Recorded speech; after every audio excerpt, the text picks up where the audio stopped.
Oop, I picked the wrong screen. Outstanding. That's what I'm talking about. I went right to the new triple view. Wow. Here we go. We're doing it live. This is it. Yep. There we go. Welcome, everybody. Welcome. What OG is VODCAST time. It is Friday. I'm very excited. Yeah. The best day of the Happy week. Friday. Happy Friday. You know, I'm glad this week's over too. My shirt fits my mood. I'm so glad. Drained. Yep. Completely. Hey, Brunatter. Hey, Just a Game Nerd. What's Hey, going on? Alex, Train Spotting.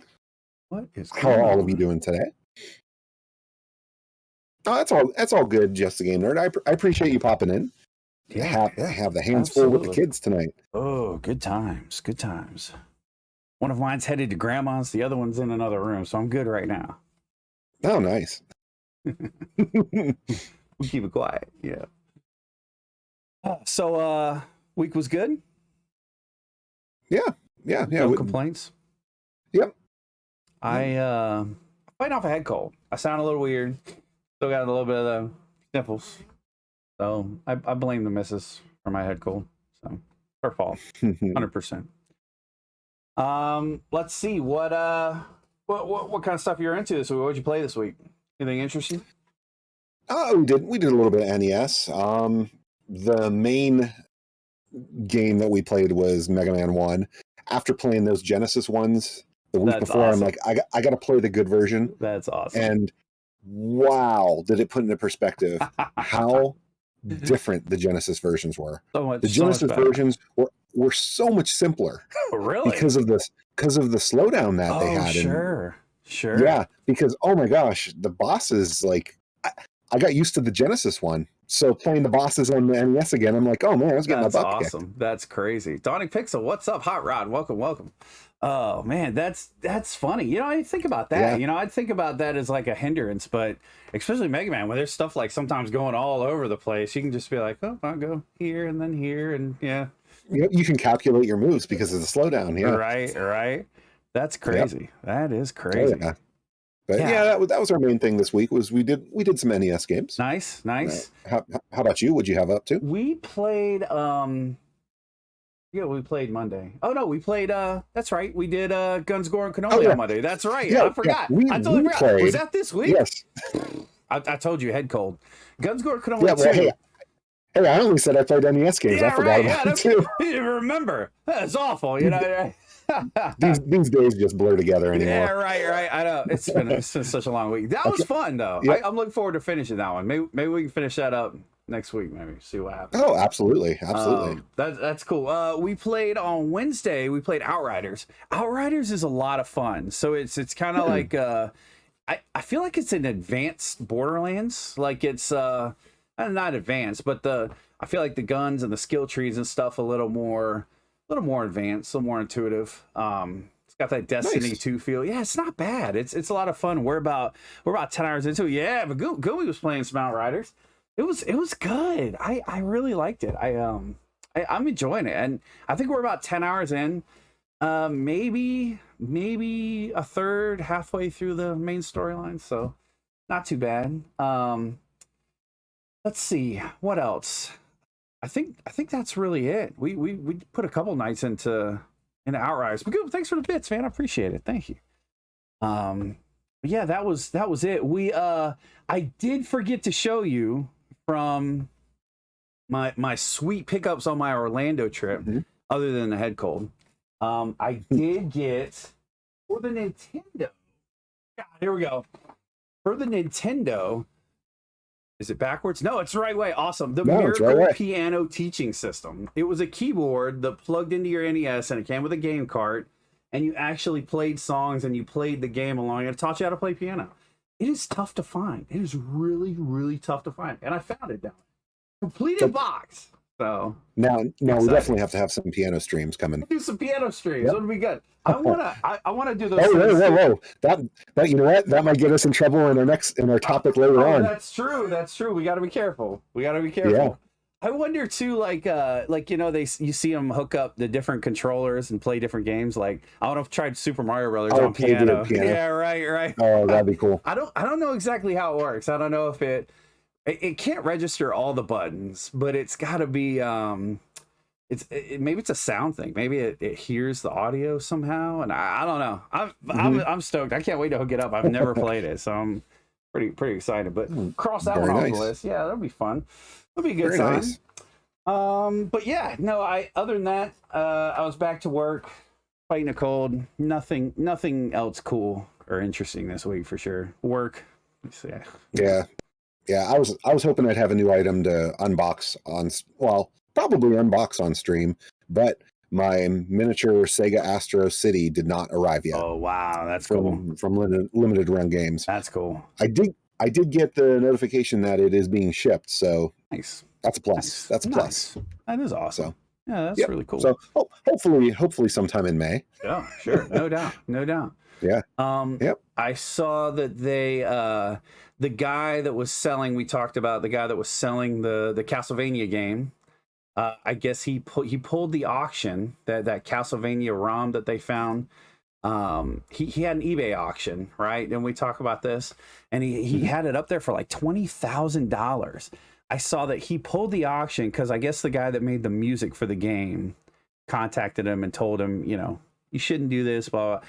He actually gave it to a site. It's out there now. Anyone can go download it and play this canceled. It's the Castlevania prototype. I forget the name of it. I can't remember what the actual subtitle was. But and I think there's rumors that there's going to be a Castlevania they're doing a Switch Castlevania and possibly other consoles, but I've heard rumors, so it'd be kind of interesting. It'd be convenient timing too, of like, let's get some Castlevania love going, and then drop a game like that'd be Castlevania Resurrection. Oh yeah, so Resurrection. I can imagine a Castlevania game, if done right on the Dreamcast hardware, would be really cool. Like, awesome, be pretty neat.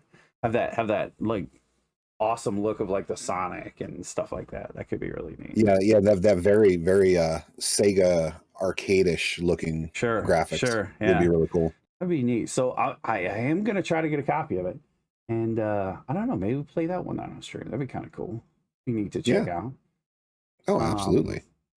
They also Super Mario Party for the Switch. They came out with an online mode, and I don't think they announced it. I don't think they talked about it. It was just kind of one day it was like, hey, online mode. It's just there. Just hitting the news feeds. Yeah. And they're just like, oh, by the way, now you can play online. Yeah, it's like it's weird stuff, and kind of strange too. Like, I feel like that would have been something really cool at the beginning of COVID, right? Like, I know. Like, couch co-op isn't happening anymore, They're like a year later, things are starting to get back to normal. Yeah. Go ahead and release the online. Let's go ahead and give it to them. So, one thing I read about that was they said that they're getting ready to release another Mario Party. So maybe this is like a test bed to see if it's worth putting that feature in for the next one. Right.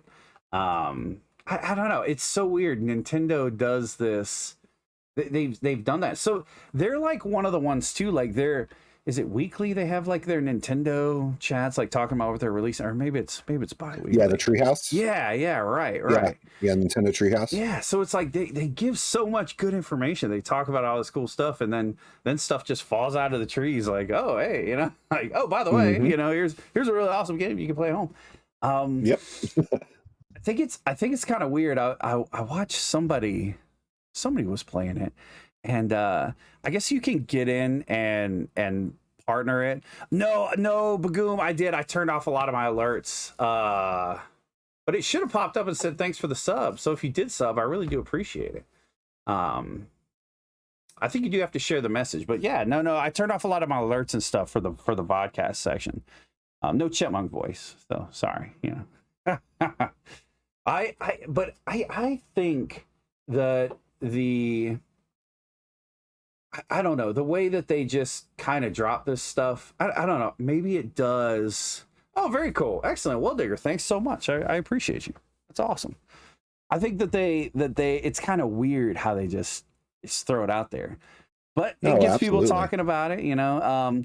They were saying that with it you could go in as partners, so you could be like 2 versus 2. But I feel like just going into unless I knew 4 people, like, or unless I knew, like, if you and I were going to play against randoms, I guess if someone quits, it just kills the game.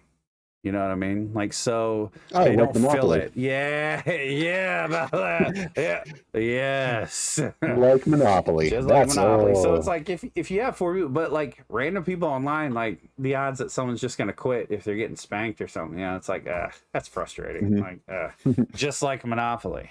Yes. Yes. But kind of neat. Might be something cool to try out one day if we can get four of us with switches and hook it up. That might be Oh kind of yeah. neat. Yeah. I'm on board. Yeah. I have Mario Party for the Sweet. Switch. Sweet. Yeah, that Yeah. might be fun. Might be a good time. Oh yeah. What else? What else Yep. was going on this week? Pretty much what I had read is an exec from PS5 or from Sony basically came out and more or less gave us the bad news that the shortages of consoles is not expected to let up this year. Oh, wonderful. And others have pretty much jumped on the same announcement that Xboxes, PlayStation 5s, even graphics cards, things like that, because there is a semiconductor shortage Oh my that is goodness. going on. So we're wow. basically going to find ourselves in a technology drought. Wow. Yeah, that's What was it? Wasn't it about like 5 or 6 years ago? Rare earth magnets were. yes, And the hard drive I remember shortage, that. right? Remember that? Yeah. If Yep. only solid state Yep. was a little sooner, then it would matter. You know, right? We could Yep. have pushed forward a little quicker, maybe. That's Yeah, wow. That's yeah, that's crazy. yeah. So, oh, what a rough year for them to launch new consoles too, Yeah, no because kidding. it's what you were going to have demand anyway, but Right. now you can't meet the demand, not even close. That's insane. I can imagine. I did have kind of unrelated. A guy at work came here. He's like, "Hey, did you ever get a 30 series car?" I was like, "No, man. Like, I've got a 20. I'm good. I got a 2080. I'm cool." He's like, "Well, I got a 3070. I'll give it to you for what I paid." And I was like, "What did you pay?" You know? And he was like, "I got it from Amazon. It's like $800 or whatever if you want it." I was like, Yeah.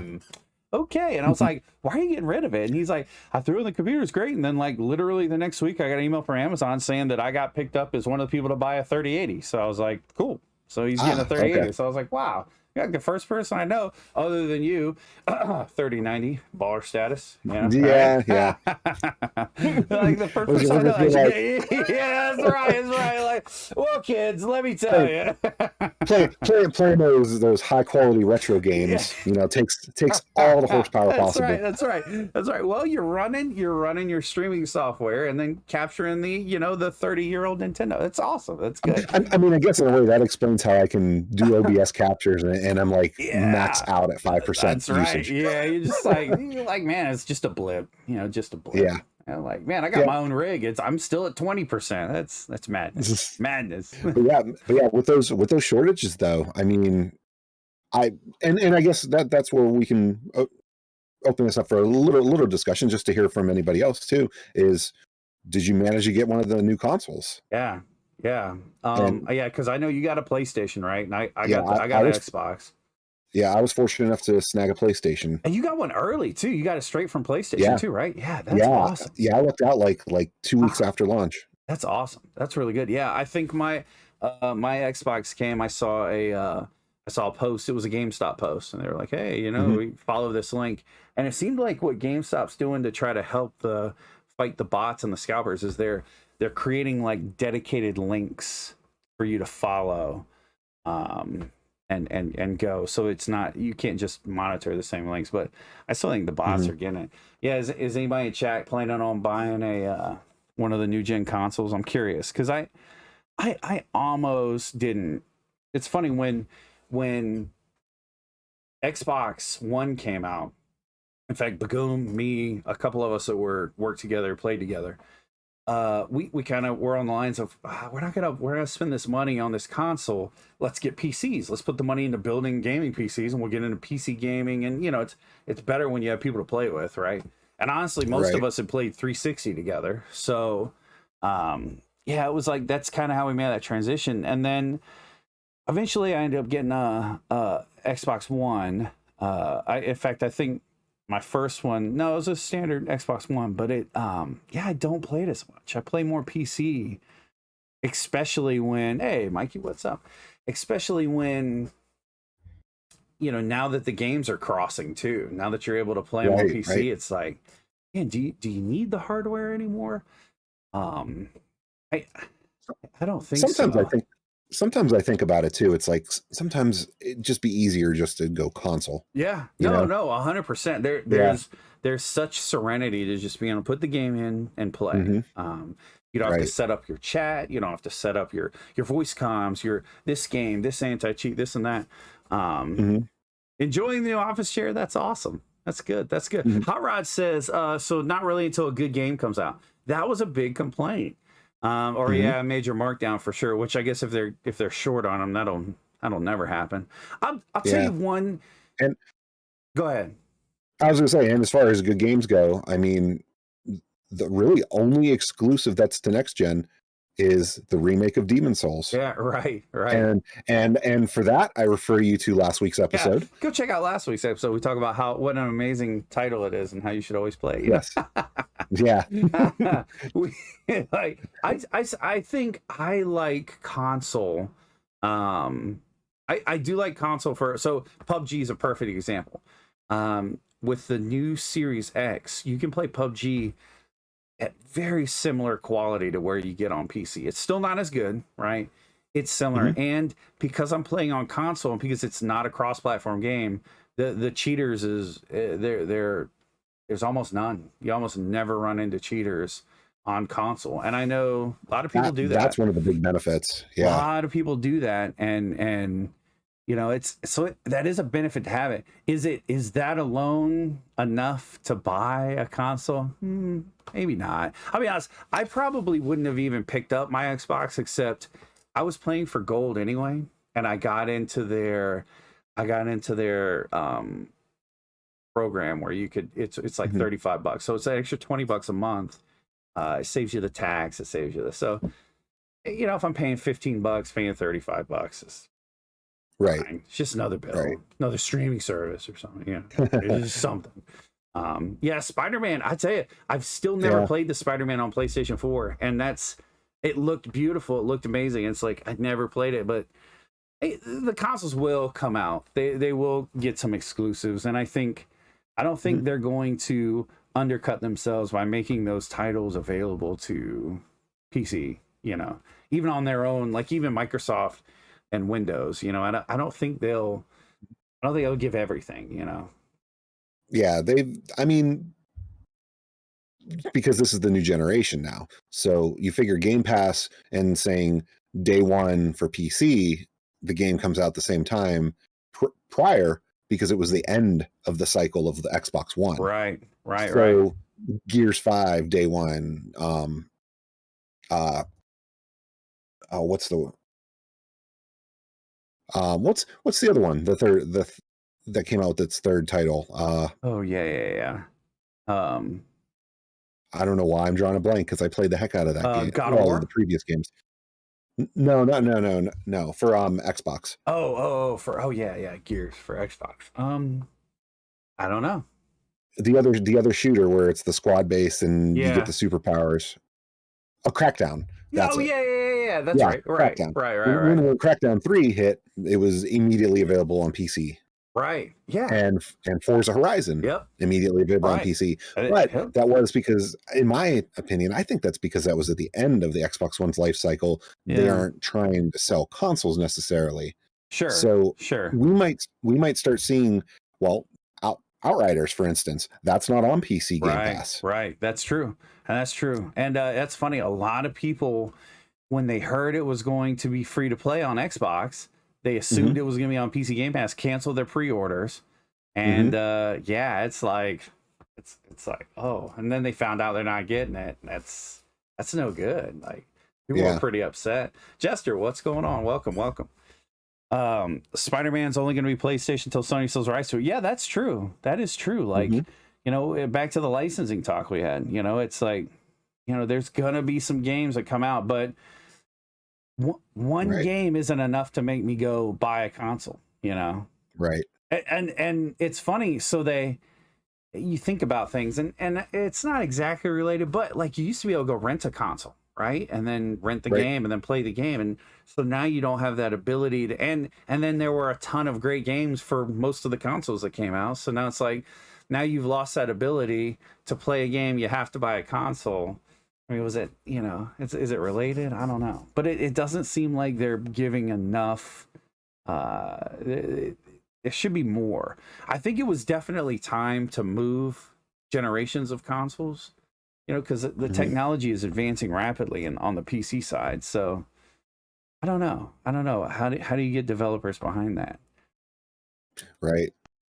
But we're living in this age of where first person shooter is still, it's a Call of Duty every year. You know, it's a new battle royale game. It's a new, and people aren't, I don't know. Not everybody loves that. And it's not even the only one dog in that race. It's the competitors as well with their FPS. So you got Battlefields, right? You got you know, Fortnite. You got dude. They're talking about all the biggest one they talk about lately is this Halo battle royale.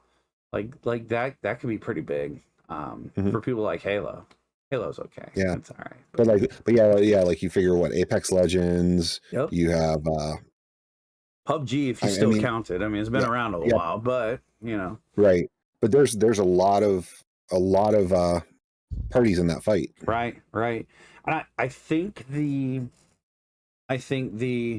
mentality of, you know, publishers and developers wanting to like really push games and really, you know, we're starting to see games are coming out with problems, with issues. Like we're not getting fully developed games. We're getting incomplete games. We're getting games where you have to do DLCs, and it's rough. Yeah, that's actually a good point, Mike. I do the same thing. And I did it with Outriders, the game I'm into right now. I watched other people play it, and I'm like, oh, that's really cool, and that's really the best way to check out a game and get different opinions and stuff. But I wonder if brick and mortar. That's funny. This is bringing me to the next thing I want to talk about. I wonder if the death of brick and mortar is contributing to the decline in quality of games too. You know, like because it's, I don't know. Is it celebrated? Is it the same? Because so one thing is you're no longer, I mean, manufacturing physical. Yeah, right. It's physical, you know, content and packages and. But you'd think that, okay, so if you look at the production schedule of a game, if you have to come off of a delivery date because of manufacturing and things, if you don't have to do that as much anymore, you'd think you'd be able to put more time into the game, better quality, better. One would think. yeah, you would think so. So GameStop CEO announced, I think it was earlier this week, that he's stepping down. He's not going to. So here's a guy that's like in charge of a company, and they actually brought, I forget his name, Michael. I forget his name. It's unimportant. They brought him in to help turn GameStop around because remember this time last year the stock was at $20, right? So the stock's at like $180. The stock's like highest it's been. George Sherman. Yeah. It's higher than it's been for so long, and this guy he's not getting forced out, I don't think, but I think that GameStop, I think this is the beginning of the end for going to your GameStop. I think GameStop is closing down. I think GameStop, you're going to see the stores disappear. It's going to be a rarity to see them, and I think they're going to go all online. I think they're going to be like another Amazon where you can do most of your business online. First hit on I Google him, LinkedIn. He has his LinkedIn page. That's awesome. That's good. It just kind of caught my eye. So he was CEO of Verizon. They brought him in. Yeah, Verizon. I knew they brought him in from somewhere. I did not know that. That is true too. That is true. Broken, poor quality games. Yeah, laws surrounding video games. Yeah, definitely for sure. A lot of the, like some of the licensing stuff we were talking about, some of the things where what you can and can't put into a game, I think that's strangely regulated. Sometimes too much, sometimes not enough. But yeah, that's a good point too. But yeah, so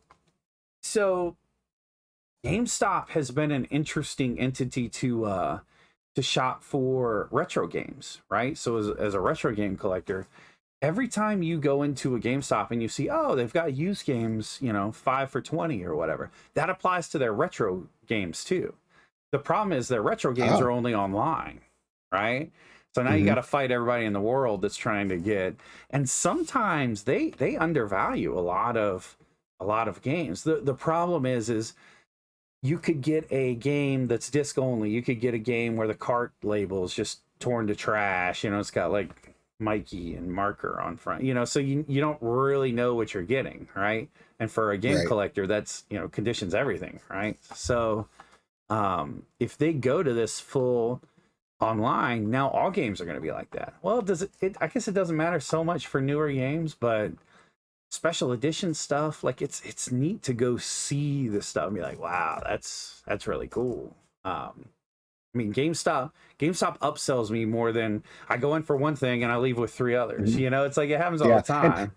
And it's not even because the person trying to upsell you. It's just automatically you see something else you're on like, the shelf, that and you're like, so awesome. I kind of want that. I'm gonna put that right on that shelf right there. It's like I know exactly where I'm gonna take this home and put it, and you're like, man, it gets you. So there's a lot of hate for GameStop, right? You I'm bringing this whole room to GameStop. They're gonna offer me $3 for it, right? It's like you make the memes all day and stuff, and it's. I like GameStop.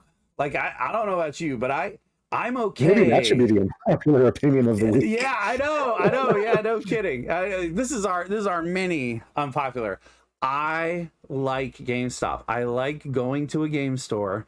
I like being able to take games in and trade, because if you're smart about doing your trade-ins, there you can capitalize on that. There's times that they offer you double, triple value and then add $10 and then here's a coupon for an extra 5. And if you're trading towards a specific thing, they'll give you a bonus also. And they always stack it. So and another cool thing about trading in, at least here in Florida, if you have store credit to buy an item, you don't have to pay sales tax.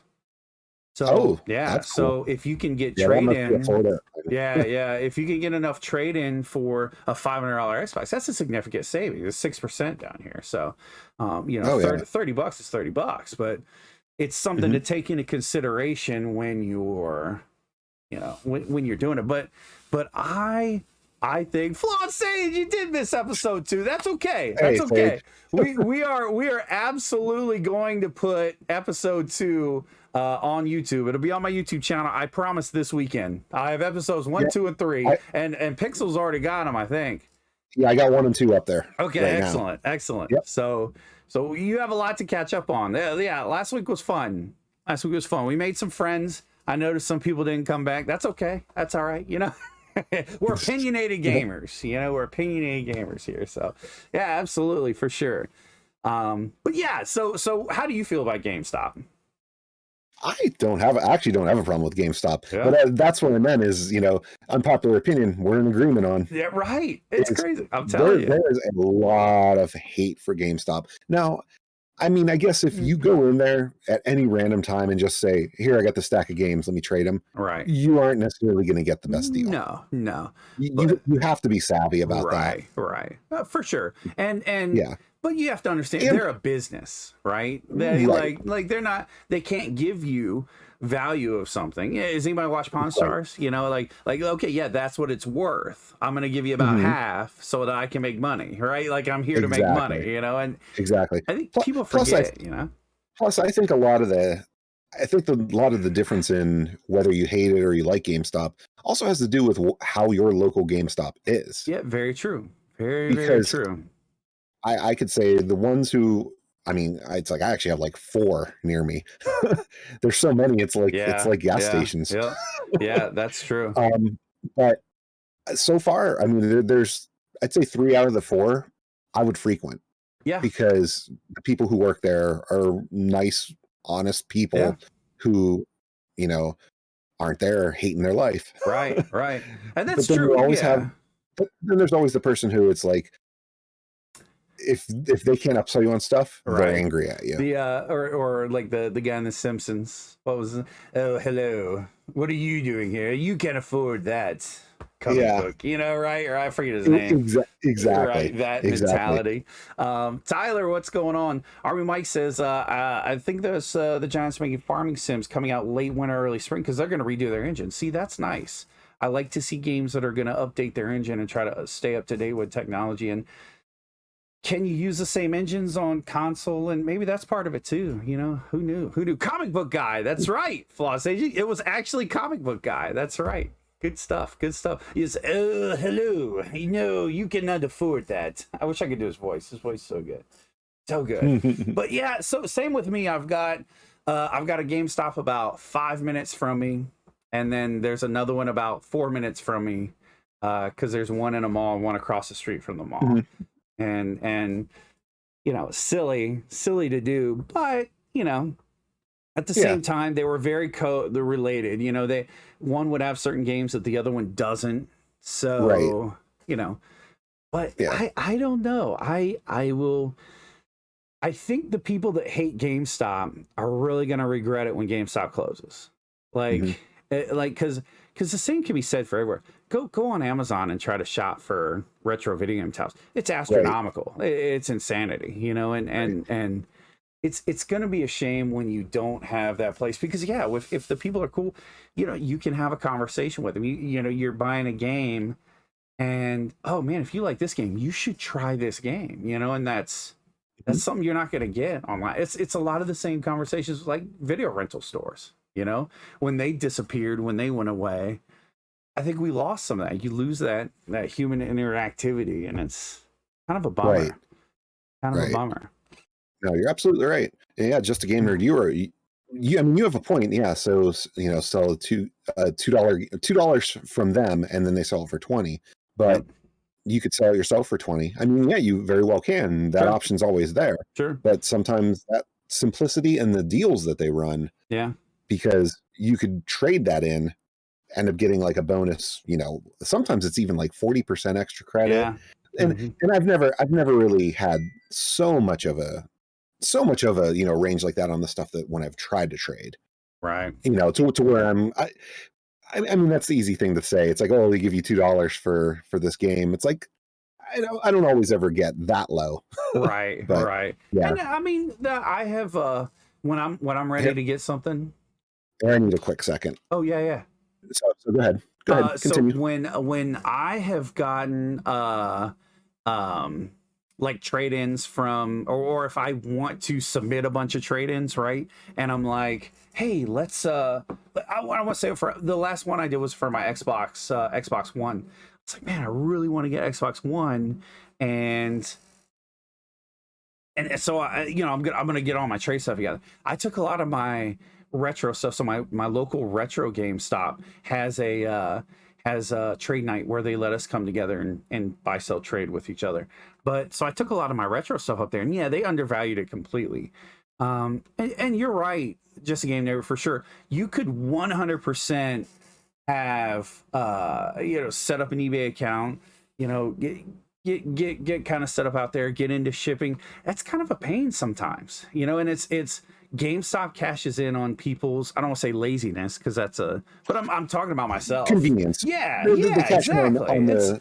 on the search for convenience. Yeah, exactly. Yeah. And I'm happy to take, you know, maybe not the 2 for $20 like you said, but if they're gonna give me $10 and I could sell it for $20 on eBay after 3 days and then pack it up, throw it in the post office box, ship it, hope that when the guy gets it, he doesn't try to do some scam on me, hope he doesn't tell me it doesn't work and throw in a PayPal claim or give me bad feedback on eBay. You know, there's a lot to that. So having an outlet to where, again, it's your choice, you know, where you can do that. I think people are going to miss it when it's gone. And that's tough. Yeah, love it or hate it. It does have a place, just like they say with other brick and mortars, you know, stores and whatnot. Is competition's healthy, right? I mean, you need someone, you need someone that holds the place of being the corporate version of retro gaming or of game stores, for sure. And you know, once that's gone, then something else is going to take its place. Right. And it's one of those, I think you could find yourself in that the grass is greener scenario to where, oh, we need someone better than GameStop. And then you get someone else and it's like, oh my gosh, I miss GameStop. For sure. Yeah. Like, because it's ends up being way worse than you than you originally thought you had it. Yeah, 100%. So Hot Rod asked, with physical media slowly being a thing of the past, do you think that people start making reproduction discs like they do with cartridges? You see repro cartridges and stuff like that. You think that'll happen? That's a really valid thought there. Yeah. It would make sense that, I mean, as it is right now, I mean, you can like, for instance, you could get online, like for when you want like TV series and stuff like that, you could get DVD box sets that are made to order. Right, exactly. Yep. So that are not sellable any other or purchasable any other way. Sure. So that is literally someone who has a press burning them, putting the graphics on it on the disc itself, and not to mention, any metropolitan area, walk down the street long enough, you'll find a guy with a table. You have that too. Right. I got you, buddy. I got you. You do have the small entrepreneurs like that. Right. That side hustle, man. The side hustle is important. Hustle is important. But so I will say, just a game nerd, what you just asked. So reproductions are illegal unless you get a license agreement to make reproductions. Right. So or what if it's not even that? Square Enix every year does a sale. Their Square Enix sale, it's huge. If you don't know about it, Google it and check it out, because you can buy original PlayStation 1 Final Fantasy games, and they're a quarter of the cost of their value of the original PlayStation games. But it's a new production game. Sometimes you can tell, like, this is a little different. Sometimes it's new old stock, which is great. Sometimes it's a sealed copy of a very valuable game that they just produced 2 months ago, and it's this PlayStation 1 game that came out 20 years ago, and it's so even now, game manufacturers, they're doing that, manufacturers, but developers are starting to re-release their content, and sub license out their out their IPs to get them reproduced. Right. So through the legal means, if they, for instance, limited run games. Yeah, right. 100%. The newest one they just did is, I mean, they changed, it's not physically on the cartridge it was, but Shantae for the Game Boy Color. Right. That game was rare. Oh yeah. Hard to find original. You would pay a good amount of money for it. Pretty sure it's the most valuable game on that console. Yeah. Pretty sure. Yeah, and Limited Run got the rights to basically publish that game. Right. And put it on a cartridge that you can throw in and play. And so there's, from, as a collector, I don't want that to devalue my game, right? So if you're collecting as an investment, right, I don't want that. But as a gamer, now that game's available to me. And not talking about emulators and stuff like that, because that comes with added challenges. And I want original hardware, I want to play the game, but and speaking of hardware, they're doing it with hardware too. The analog systems, like being able to play. So and the invention of FPGA technology is awesome. And the fact that I see Just a Game Nerd. See, my image is backwards. There's when I was pointing to my chat. Oh, nice. But, yeah, I was going to point, and I'm pointing at your chat, not mine. It's good. It's good. But I thought I'd be fancy and try and point. But yeah, Just a Game Nerd with the PlayStation, you have the Polymega, which is the console that is supposed to support most CD-based consoles, including the PlayStation, the Saturn, the TurboGrafx, the Neo Geo CD. And and they're consoles that you can't get. If you do find them, they're stupid expensive sometimes, and you just want to play the games. And then you got to maintain 20-30-year-old technology, which, let me tell you, is a pain in the butt sometimes, so Sage, you're right. It's like, it's funny, the COVID situation, talking about, wanting to be together, you know, but you know, we do create things, you know, that keep us apart. Like more people text and more people do this and that, and it's like, it is interesting to see.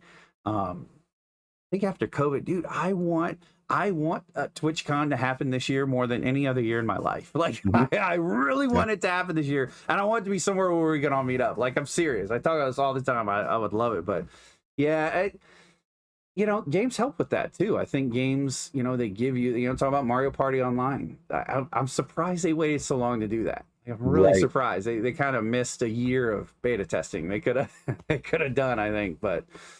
Farming Simulator is a game. All the simulator games, Army Mike, I don't know. I've tried some of them. There's a car building simulator. I tried and a computer building one. It's fun to do. I don't know how long it would hold my attention, I guess. I had a key. I'd given it away at one of my previous giveaways, but I had PC Building Simulator. Yeah. And just the even thought of it for me, because that's my world. Yeah, right. Yeah, I don't really want to do that. Yeah, that's fun. Yeah, when I get the urge to build a computer, I try to get one of my friends to buy the parts, so I don't have to spend the money, but I can build it for him. You know, then I get to build a computer with cool parts, and I don't have to spend the money. You know, so that's my PC Building Simulator, right? Oh yeah. Oh man, no, that's good. I don't know though. I think you're right. I think. And I agree. I'm gonna miss GameStop. I like GameStop. Nobody says you have to trade in your games there, right? So if you don't want to use GameStop to trade, but man, the days of walking into a store and talking to someone that's into gaming and looking at the stuff that's on the racks and finding that, you know, for collectors, finding that $40 game for $10, finding that, you know, like you're gonna miss that. And it's a shame that like GameStops even today, if you go trade in retro with GameStops, they put them on their website. It's all online, and I think that's what we're gonna see over the rest of this year, especially with what was his name, George something. George Sherman, I believe. George Sherman. Oh yeah, he's moving on up. Yeah, that was bad. I'm old. I'm sorry. So I'm sorry. So seeing him step down, there's been a lot of speculation that maybe he was forced to. I think that his dream was to keep brick and mortar alive, keep GameStop alive in gaming. Not they went on this weird cell phone thing for a while, and you know, now you can buy cards and stuff, but I think he really wanted to, and I think once they decided to move to this online format, I think that's when he probably decided to sit down. And it's a shame. It's a shame. I'm gonna miss them when they go. So yeah, I agree. But you know, it is what it is. It's the world we live in for sure. So bummer. It's a bummer. Yep. Times are changing. Yeah, it's time for a shift. Yeah, that's all. Yeah, 100%. Something else will come up in its place, and what will it be? You know, we just don't know what it will be yet. Yeah. New car mechanic this year, huh? Yeah, we have to try it. Maybe we should stream it. Get Ari Mike streaming some car mechanic simulator. Oh yeah, I've worked on cars before. That's not fun work. It's not fun work. So just the gamer game is on. Yeah, that's right. Game is on. Game is on. And actually, Sage said that he quit trading his games in, but then Amazon started offering better deals on you know, and then dude, if you get Amazon credit, you can buy anything at Amazon, right? So exactly. You're not just only games again. One of these weeks we're gonna have to talk about like NFTs and some of these how you give value to things. I'm gonna start doing it. I mean, I'm not even gonna lie to you. So if you don't know what it is, tune in one of these weeks in the future. We'll talk about that. But come back for that one. But look into it. They're fun. And if you can understand it better, maybe you can teach me a little bit, because I kind of know. I'm close, but you know. Yeah, I'm starting to understand the concept of it all. Right, for sure. So one of the other things we were talking about this week is, and I'm so glad that a lot of you guys are here because most of you guys are also Twitch streamers like we are. You stream video games, or there's a lot of different things you stream, or you do podcasts and stuff like this. So something kind of one of our topics this week is the Twitch platform, and if you are a Twitch streamer, absolutely post in chat that you are, and maybe we can get you some shout outs and stuff like that, and make sure everybody knows. But I think some of the basic generalizations of like Twitch and what it is. So I'll ask you, when did you start on Twitch? Yeah, and like how did that happen? Was it just something to try, or what did you do? Mine was, I started, when did I start? I just had my 1 year. Yeah, it was recent. Yeah, I just had my 1 year. So that was I want to say it was the very beginning of this month. So beginning of April. Started last year, and that was really due to COVID. Right. A couple of my friends have done Twitch streaming. Arandict, who my childhood friend, I've known him since kindergarten. That's awesome. That's cool. Yeah, and he's been streaming. He got partner. He's doing his GTA roleplay and a whole bunch of other survival games and stuff. And I've played games with him on his stream, and it was fun to have his chat up and be able to converse with his chat without me actually streaming yet. Sure. And then I kind of got the idea. It's like, you know what, why don't I just do this? It's like it's currently on work from home due to COVID, so it's like, give it a shot. Yeah, give it a shot. And then here we are a year later. This is right. Yeah, it's stuck. I'm still enjoying myself. I've fully enjoyed the community that we've created. Yeah. Everybody I've met has been so cool. Oh, for sure. But yeah, it kind of started as a COVID thing, and the interest started from just playing online games with another streamer. That's awesome. I think a lot of people did that. I think a lot of people, whether they were working at home or forced to work at home, I think a lot of people turned to Twitch. I think Twitch's membership or whatever has gone up like crazy over 2020.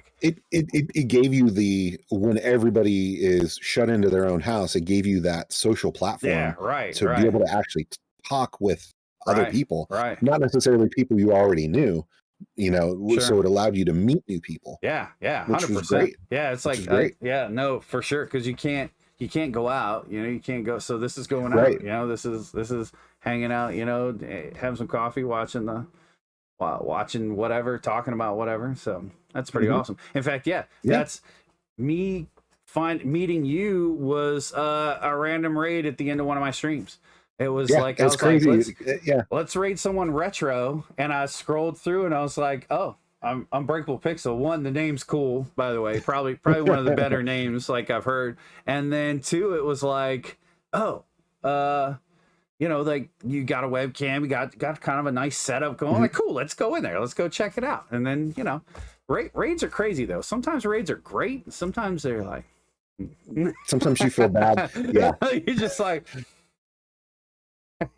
I'm so sorry that I've brought you here. Please don't hate me. Please come back and watch me again, please. Right. And that's I'll be honest with you, everybody we've talked to tonight. So Sage, Retro Game Arcade, Army Mike, I met through you because I think Army Mike watched Arandic, right? So everybody we've been talking to tonight has sort of sprouted from that, like just raids and getting into their communities and watching the content they're creating and stuff like that. And that's really neat. That's so cool. It's such a unique way to do it. And that's like, would it have happened if COVID didn't happen? I don't know, because I think it would be a different landscape. Sure. Yeah. I think COVID gave it a huge injection of new members, new people. For sure. Just a game mode. Yeah, you're right. Who needs bars when you can have beers with buds on Twitch? Plus, it's the safest way because then you don't have to drive. Yeah, right. You just say, I have a beer. In fact, I need a beer. You don't have to worry about finding a driver. I do have a beer. I have a Duff beer. This is I have so one good. of those upstairs. It's awesome. It's so good. Yeah, when I found it, I'm like, I had to buy a can of it. Right. It's so good. It's so awesome. Yeah, that's right, Tyler. Yeah, in fact, I think it was Unbreakable Pixel that told me, he's like, hey, man, yeah, these guys, I think I was watching Pixel and then maybe he rated you guys or something. And it was like, yeah, these guys have an arcade in their house. Well, and I'm like, well, Tyler and Shane, yeah.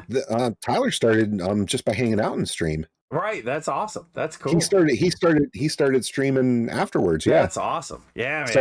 So I met him in chat, and then he kicked off his stream, and then now he's got that killer arcade stream going. So good. So good. It's like a party every night. It's so cool. Yeah. But yeah, that is what's amazing. So for me, okay, we were in Marriott, and Bagoom. So Bagoom isn't on Twitch, and he's played a lot of games with us. He does YouTube. He's always been YouTube, and he makes clips and he makes compilations of stuff, and he puts it.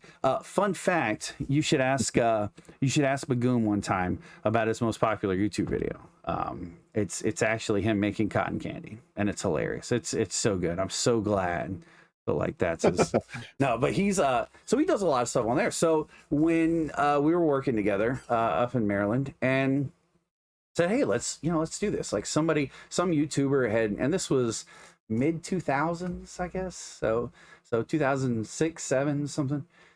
Like, let's start making content. I'm like, cool, let's do this. So we got hop hog capture devices, got the nicest stuff that we could find. And we did, man, so we were doing it. We were capturing from our 360. We were editing the videos and doing it. I still have some of those videos on YouTube, and it's like watching kids videos. It's so embarrassing. It's like, oh my God, wow. It's like, some of them are like, why did I put that on there? But I'm like, I can't get rid of them. Like it's your family. Mm-hmm. It's your photo album from back in the day. So, but yeah, it's like, so I started doing that, and then I even got to where I did a little bit of live stream on YouTube, and I actually built a decent follower base, a little community. But the community was not, YouTube back then wasn't live, so there was not this direct interaction. There was not, and that's what I liked. I found myself making the videos was fun, playing the games was fun, making the videos was fun, but interacting with people when they comment on videos was really what I enjoyed. It was what I liked, about doing. So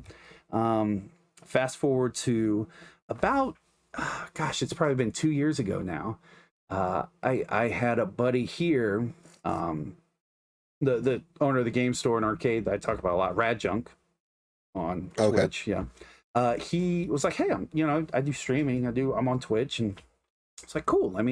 Let's check this out. Let's go set it up. So I set it up. I didn't have a ton of stuff going. In fact, I started just using the app in the Xbox console and just streaming, and doing the thing, and met a few people, and had a lot of buddies. B Ferg, I knew him from way back in my Air Force days, so he would hang out and watch, and he'd always give me crap about always playing first-person shooter games, like, come on, mix it up, dude, right? And so, it was like, it was cool. And then I did it for a little while, and then I sort of fell out of it because I didn't have the capture stuff. It's kind of expensive to get a setup, like getting the hardware, getting the software set up. There's a knowledge base there. So I was going to school. I was doing a lot of different things. Kids were younger. So I kind of quit. I kind of stopped for almost a year. And then sure enough, COVID, same as you. And in fact, I think I started back about a month before you did. Back on Twitch. So if you ever looked at my history, like, I've been on Twitch for a couple years, but really since getting really set up and being the 24 that you know today, right? That's only been about a year also. And it's been so good. It's been so much fun meeting people, playing games, doing stuff like this, and I've really enjoyed it. I think so for me, when I was making YouTube videos, when I first came back and started streaming, I thought about going to YouTube, because YouTube started to get their live streaming thing kind of going. YouTube had some weird rules though about if you could monetize and stuff, and they even changed, like, early on I was monetizing videos, and there was a little bit of money coming in from it, but nothing great, you know, but it was something. Now I don't even qualify to monetize videos, and because I don't meet the new standards that they've created on YouTube. So that was kind of a bummer. So the aspect of being affiliated on Twitch, that was one of the reasons I came back to Twitch. I tried doing the restreaming thing for a little while, like to multiple services. I tried Mixer for a little while when Mixer was a thing. Oh, wow. Mixer had this really cool feature where you could get on your Xbox, and I think it worked through the website too. And you could go to like when you browse categories on Twitch. So you go to PUBG. I was playing PUBG a lot back then, right? And when streamers got to like final circle situations, like 2 or 3 teams left, that would be their front page, but it'd be a front page of a category, and it would always shift to like high action moments and stuff like that. So all the time, my viewers would go from like 3 to 400 like that. You know, and because what was happening was we were getting final circle, we were getting towards the end of the game, and it was pushing people to it, you know, and so that was a really cool feature that they had on Mixer that would be neat to have in something like this. A lot bigger discoverability. Yeah, exactly. Give something where it almost rewarded you for being good at the game you were playing too. So, and maybe that's a negative against it, because I'll tell you, if you're thinking about streaming, you don't need to be good at video games. You need to be good at this, at interaction, at talking and chatting, and it's funny how quickly the game becomes the least important thing of what you're doing when you start streaming, you know, and it's like, and you have so much fun with it. It's absolutely. Have you ever tried streaming on the other platforms, or? I have not. I have zero experience on any other platform, and I've thought about back when I started Twitch. It's like I thought about YouTube as well. Yeah. And Twitch just seemed like it was I guess you would say easier one to get into. Sure. And it had extra features in the way chat worked, and right. And I gotta say, I like the idea of custom emotes. Yeah, that's really cool, right? And doing that kind of stuff. So like that one, it kind of swayed me to go Twitch. I think Twitch was definitely built for more gaming. It was gaming centric, whereas YouTube was a little bit of everything. YouTube for me has always been like, hey, how do I do this? Let me go watch a YouTube video. You know, like yeah, like kind of a. But I will say, I think discoverability on YouTube is better than Twitch. Like I don't think it's easy for someone to find you. Like even right now, you know, like I don't think it's easy for someone to just go to a category and say, you know, oh, hey, here's these guys. Let me go check it. Even though that's how a lot of us found each other. I mean, I'm not saying it doesn't happen, but then, you know. Okay, well, for instance, especially the category we're in right now. Yeah, exactly. It's such a broad spectrum. Yeah. Whereas when we're sitting in retro and stuff, there's less to browse through. Sure. I guess you would say. Yeah. And I think there's a strategy to that too for new streamers when they want to try something. You know, don't pick the game with, you know, it's the game where there's 1 million people streaming, there's 400,000 people watching, right? Right. And all of them are in like the top, and it's all the big names and all that. But then you go to a game where there's, you know, 10 people watching and there's only 2 streams going, you know, right? So yep, exactly. That's just a game nerd. I'm telling you right now. So this is what I tell everybody: do it.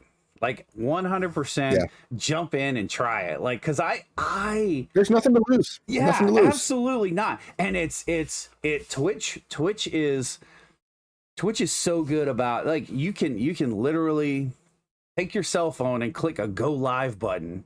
Oh, check out the merch, by the way. Isn't that cool? Yeah, nice. Yeah, a little advertisement. Nice. My bad, a product placement was in this video. I'm sorry. My bad. Is this a sticker? Oh my goodness. What do we have here? Yeah. But wait, there's more. No. So that was so bad. Oh my goodness. That was awful. But yeah, 100% go for it. Like turn it on stream. And you don't have to be good at games. You don't have to be great at games.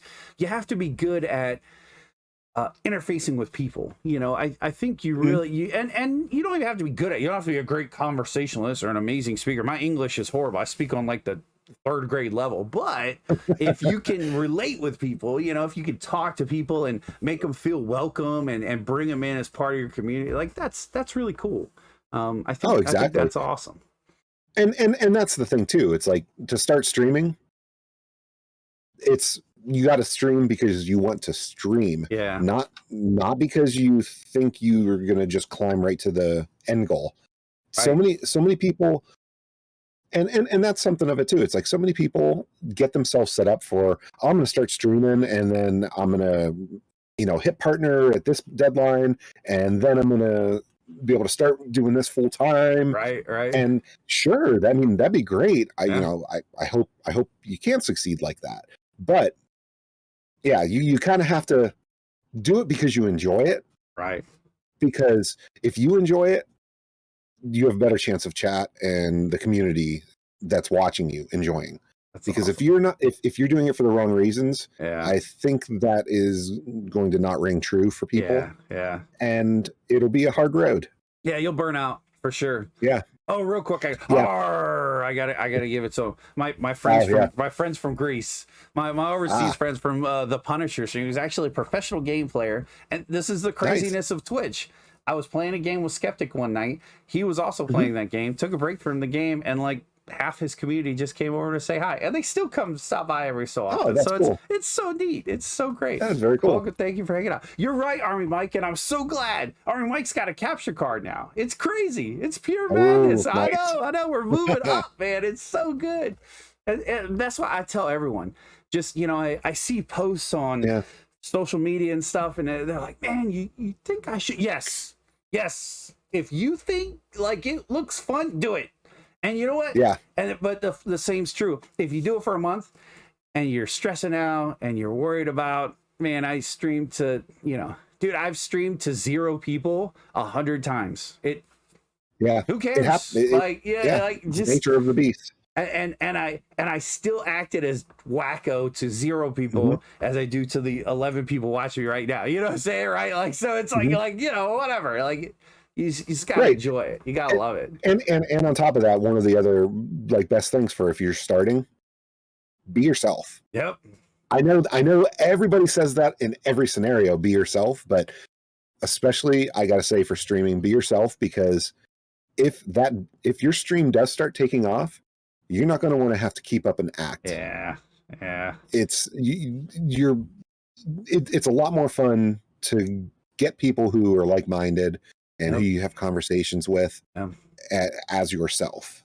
For sure. Not putting on, I don't know, like that was one thing I never wanted to do. I didn't want to like be put on a show. Yeah. Or wear the wig or the glasses or the like. Right. I didn't want to. I didn't want to try to ride in on a gimmick. Right. And don't get me wrong. Like Dr. Disrespect was. I enjoyed watching him. Like the dude cracked me up. Like he wasn't everybody's flavor, right? But he put on a show. You know, he did the stuff with the green screen nobody had done, and you know. Right. And more power to the people who do choose to do that. Sure. But it's one thing. It's at least have yourself in there. Yeah. And make sure that you enjoy doing that. Like if you don't like wearing a wig, why are you wearing a wig? Right? If you don't like wearing glasses when you play, why are you wearing it? So yeah. Right. For sure. But yeah. I mean, it's I'm enjoying it. I'm having a great time with it. Oh, for sure. I love doing it. I've enjoyed all the conversations I've had with everybody. Yeah. And for the foreseeable future, I plan on keeping it up. Yeah, I like it. So what if you had a goal to set yourself by like this time next year, what would you like to do with your stream? What would I like to do? Yeah. Ooh, wow. Yeah, I know, right? I would like to see what we're doing right here gain traction. Oh, sure. Oh, yeah. To where we can actually have guests who, like, people who aren't in our circle of communication, who we could just send a note out and say, hey, would you be interested in guesting on our show? Yeah, coming and hanging out. I would love to see us get up to a nice polished platform. Oh yeah, that would be awesome. Of a show. That would actually be really cool because I and everybody says when you ask a streamer, hey, what do you want to do for next year? I want to be partner, right? Okay, so that would be cool. That would be awesome. Exactly. Yeah. But if it doesn't happen, that's a given. right? If it doesn't happen, you're right. I love that though. Yeah, that would be so cool to have like you know some pretty awesome, like being able to reach out to other and not even like popular people, but just people outside of our circle, and even people inside our circle, like getting people to come out and like I think that'd be really neat. I think that would be that'd be a lot of fun. Because on the gaming front, I mean, I don't really. I'm happy doing what I'm doing. Sure, you know what I mean. Like I'm not really wanting for more, right? Or an evolution. Like obviously, it's going to slowly evolve as time goes on because there'll just be things that'll change and adjustments that we'll make. But yeah, I mean, I would love to see us get some sort of an entertainment platform. Yeah. It breaks up things and I love it. I think for me, like I love the way you capture retro. I have very rarely streamed I play it all the time, but why don't I stream it? I would love to. Yeah, that's right. That's right. Oh man, Jester. Shoot, man. I don't know, buddy. We're working on it. We're getting there, but we gotta make it bigger. Right? We gotta at least make it to where everybody's having a good time coming in and hanging out. I think, like that's the thing. And especially if we did get more people involved, have guests come in and talk about topics and stuff. I think that would be awesome. But yeah, for me, one of the biggest things I want to do on stream is to play more, like try to get the retro really set up and, and see if I can play a little bit of that, mix it in every so often. And, I think that'd be fun. That'd be a good time. Yeah, it's a good time doing that. Yeah. I'd probably I don't want to break my controller from like smashing it because I can't get past this part.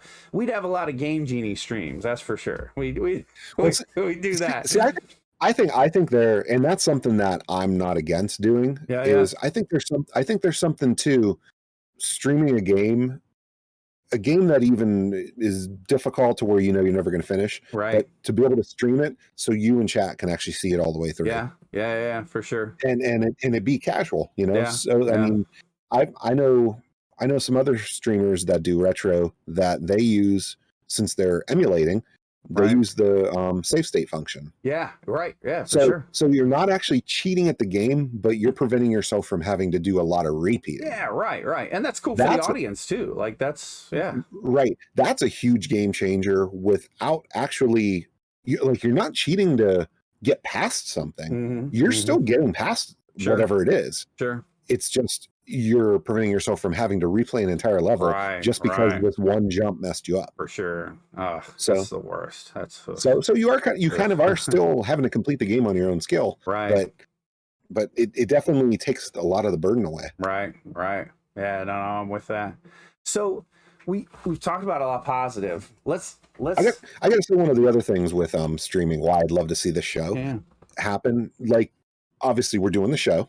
And I'm so thankful everybody who's here hanging out with us for this.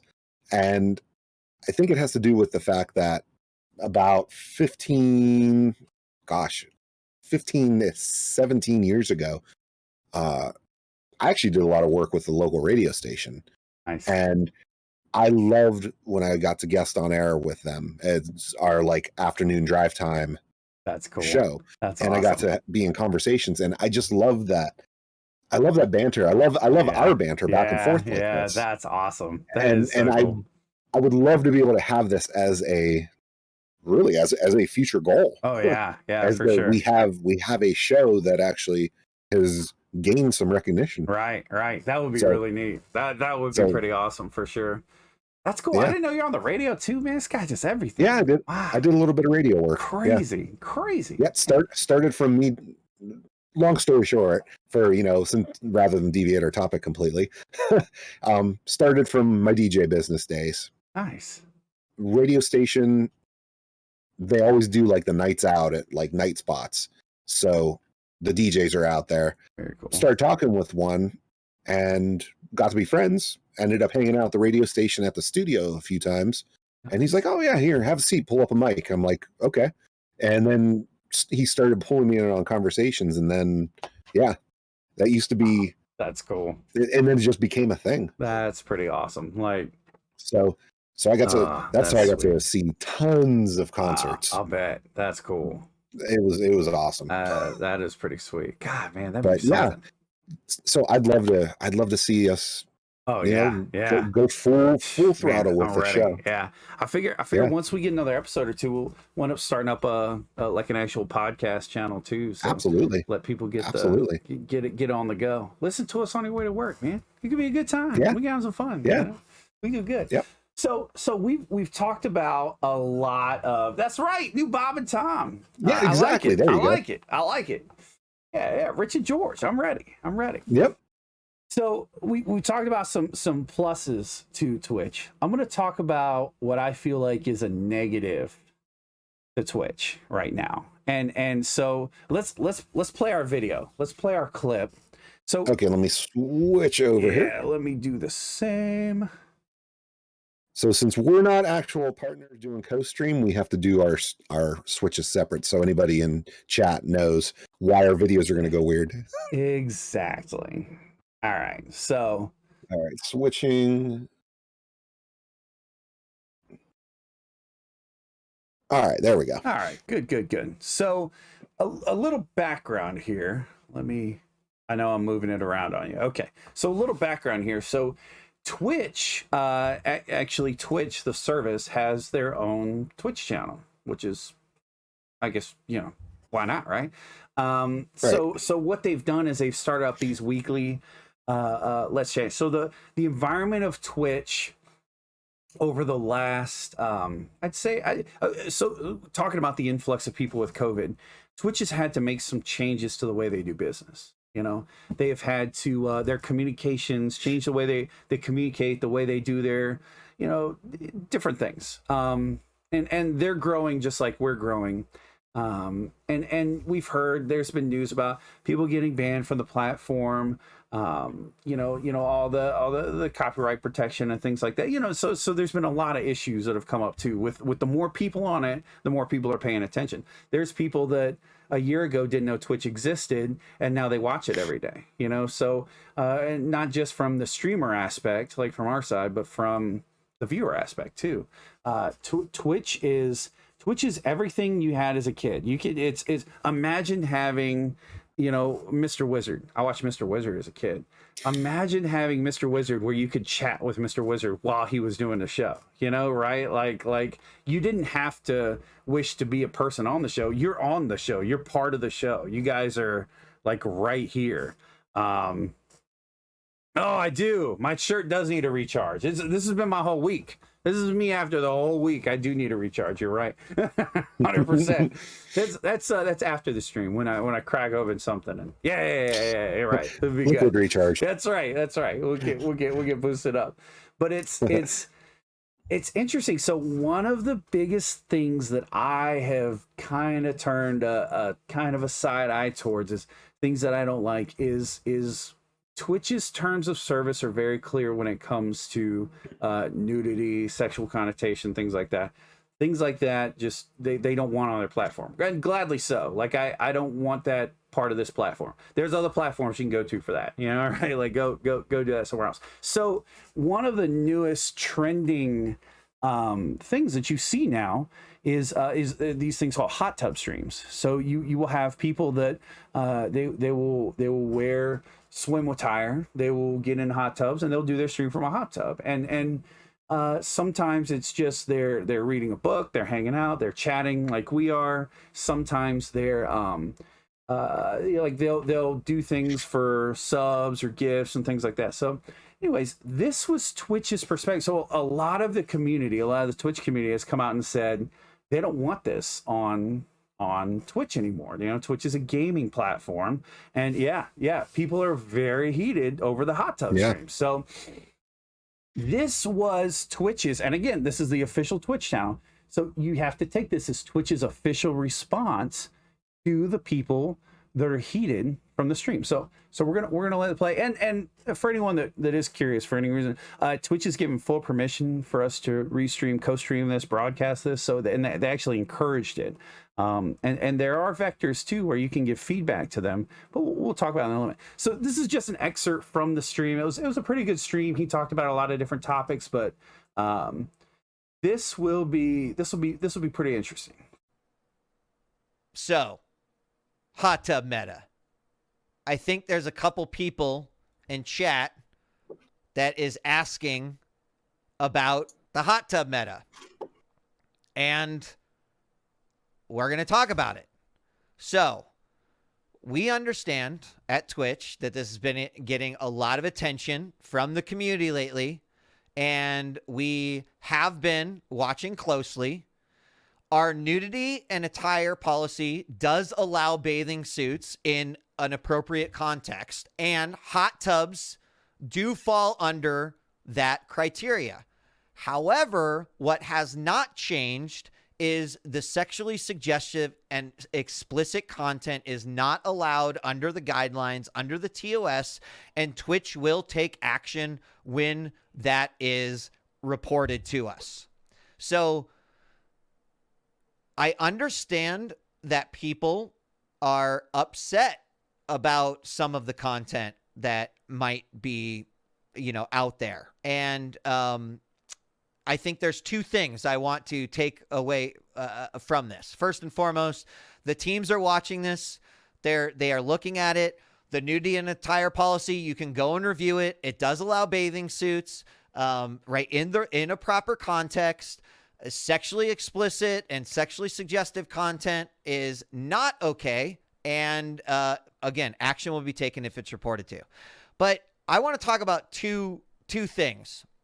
First off is that we think that it is important for you.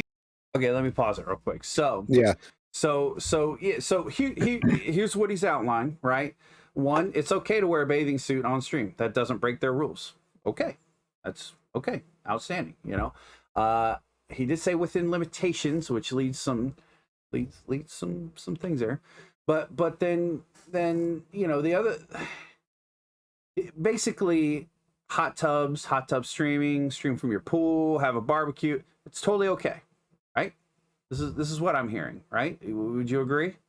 Yeah, I would agree. That's what I'm hearing from him. So what is out there is okay. However, there's always the ability to report. So it almost sounds like they're waiting on people to report. Yeah, right. Like I get that too. Like they're always going to look into a report. He says they're always watching, which is kind of funny to say. I get they don't want to be the person to flag this content. Exactly. So they don't want to be the ones to pass the judgment. Exactly. Like they are taking such a neutral standpoint in this, and it's Jester. That's an excellent point. So if you've seen some of these hot tub streams, and I'm sure you have, because if you scroll through, so the just chatting category that we are in right now is the same category that the hot tub streams are in, right? So if you browse the category and you scroll down, low enough to find me in Pixel, right? You're going to scroll through a lot of hot tub streams, right? So it's interesting that you can go in GTA 5, you can go into a strip club in the game where it's not real. It's pixelated. It's cartoon. Yeah, for lack of a better word, it's a cartoon. Right. Yeah, you will get banned from this platform for that. However, you wear a G-string thong and do burpees in a hot tub for 2 hours, and you're not gonna get, it's like, yeah, okay. So that's where we're at. That's where we're at. Okay. So far he's made it very clear that they will not tolerate things that violate their policy, but they're not also going to be the ones to call people out on it. So, okay, that's where you're right on it, Mike. Exactly. Yeah. Nope. Yeah, for sure. You couldn't in the boat. Yeah, no kidding. Right? You couldn't. Yep. You couldn't do it. To be able to control the content that you see, right? Whether it is a hot tub stream or it is a game that you don't particularly like or a creator that you don't necessarily fancy. Not everything appeals to every I don't think person. he meant burpees, And hyperbeam. I understand that. Squats. Yeah, That squats, is, burpees. I've seen him that do makes some a lot of burpees. sense. I've seen him do yoga. Creators, Seen him do and burpees. as I've seen just burpees. humans, I'm like, why there's things we is love. chick doing There's things that we burpees? don't love. So Makes no I sense. want It's to strange. show everyone that this exists too, and I hope that you will start using this. Now I know this is just kind of a supplement to the answer overall, but did you know that you can actually click these 3 buttons right here and you can say, I am not interested in the game Fortnite, and you can click on that, and Which it I will recommend not show everyone me do Fortnite immediately. related streams anymore. Yes. Or if I come down and Unpopular let's just say opinion. this is not something that interests me. And So, we're going to pause it real quick. It's a perfect place for the play button too. Yes. Let's talk about this. The official Twitch channel just browsed for things, right? And there's a hot tub stream right in their top. So you got Summit, right? One of the biggest streamers on the platform. And then 6 down from them is a hot tub stream, right? So the basis of, well, if you watch them, you're going to see a lot of them, which is true. The algorithm does pick up on your viewing habits and stuff. But at the same time, here they are, the official Twitch channel, and it's being recommended to them. Recommended just chatting channels. The number 3 channel is a hot tub stream, right? So that let that sit in for a minute. Let that think about that for a minute. I can go in and I can click not interested, and that will kind of help the Twitch discovery system, set what you see and what you don't see on the platform. Now, Hassan Abi, actually, I am interested in Hassan. Let me go back. In your settings, then you can go and you can adjust all of this under recommendations in the feedback. And look, I know that this doesn't solve everything, but there needs to be at least a solution for individuals that are like, I see this content and I would prefer not to see this content. I'm getting the huge tone of, I know this doesn't solve everything. This doesn't solve anything. I mean, he said it himself. And with that inflection of tone was right. I'm sorry. Now look, I know we're not really answering your questions, but we're giving you information, right? It's crazy. And the information is to use this feature that has been there since I've joined Twitch. Yeah, day one. Yep. And like as a viewer, like it's been there for the years that I've been on here. Absolutely. So going back to the non, they're walking that line right in the middle, right?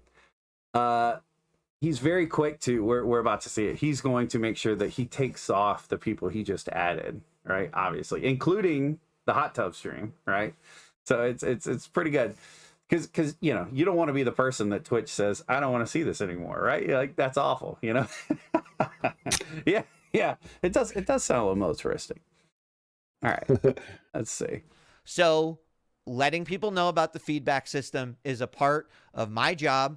I know that it does not answer every single concern that people might have, and I'm gonna go ahead and just get rid of those so I can.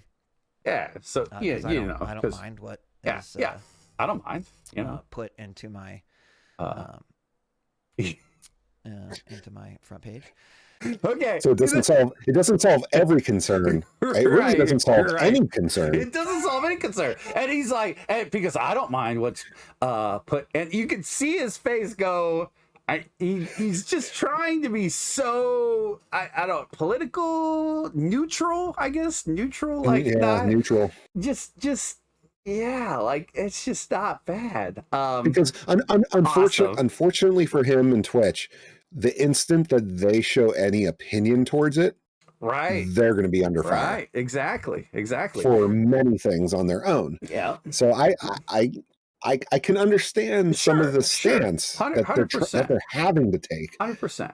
But yeah. But I feel like Jester made a great point. But they definitely take a stand on going into the strip club in GTA 5. Right. There's even been other games where nudity is just part of the game. Human Fall Flat, that's a good one. All the character creation, you start off nude, you know. And I've had streamers get temporary. I've never heard of one, but friends get temporary bans because they were showing their character creation. What's the other one? Rust. Yeah, starts Rust you is off. the same way. Yep. Yep. Same way. Yep. And so, you know what? Where's the difference? And then for instance, Rust is a good game because Rust, you will not get banned for that nudity, right? So it's pretty good. Oh no, Mrs. We'll still be at it. I'm sure we'll still be at it.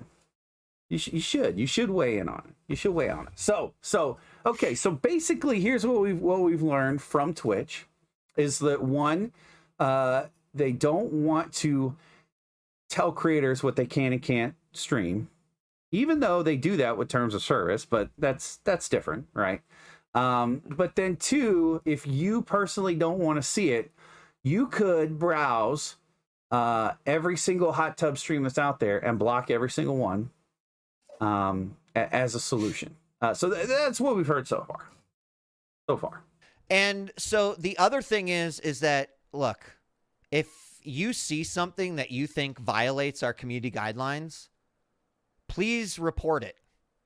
Yes, we're I can take you through the reporting structure. Yourselves. The trust and safety team has talked about how they're in the process of improving the reporting structure as well.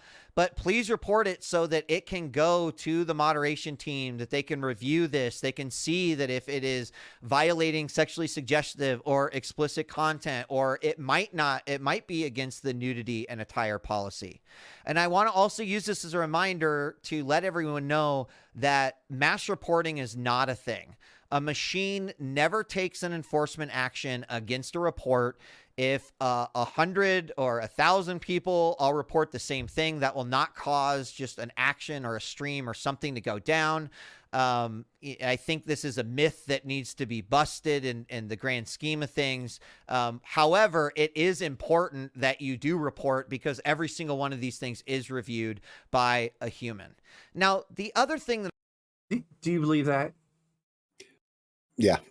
Yeah. No. I mean, yeah. If okay, put yourself in their position. Okay, so you're the guy at Twitch that has to sit there and handle the complaints that come in, right? Greatest job in the world, right? Okay, so you're sitting at your desk, you know, you're having your Duff beer. You're sitting there thinking about, man, streaming's awesome. This job's great. I get paid like $400,000 a year. This is freaking awesome. This is amazing. Probably not, right? But so you're sitting there and all of a sudden you get 10,000 reports of the same channel, right? But just before that, you got a report of your channel and my channel and Army Mike and Mrs. TheTwentyFour and Jester. So the 10,000 come in, you're like, well, I should probably look into that. But somebody said Army Mike said potty words on his stream. So let me look in Army Mike first. Yeah, someone said Army Mike was streaming God of War. Yeah, right. Like he suggested. I really need to look into this. So I get that I just got 10,000 reports on this one stream. I'm nah. And then let's be real. It's not a guy sitting there doing that. I heard what he just said. I heard that a human being looks at every complaint. I'm telling you right now, there is a computer, there's some form of AI, there's some form of filtering. Nice, Mike. That does that for them.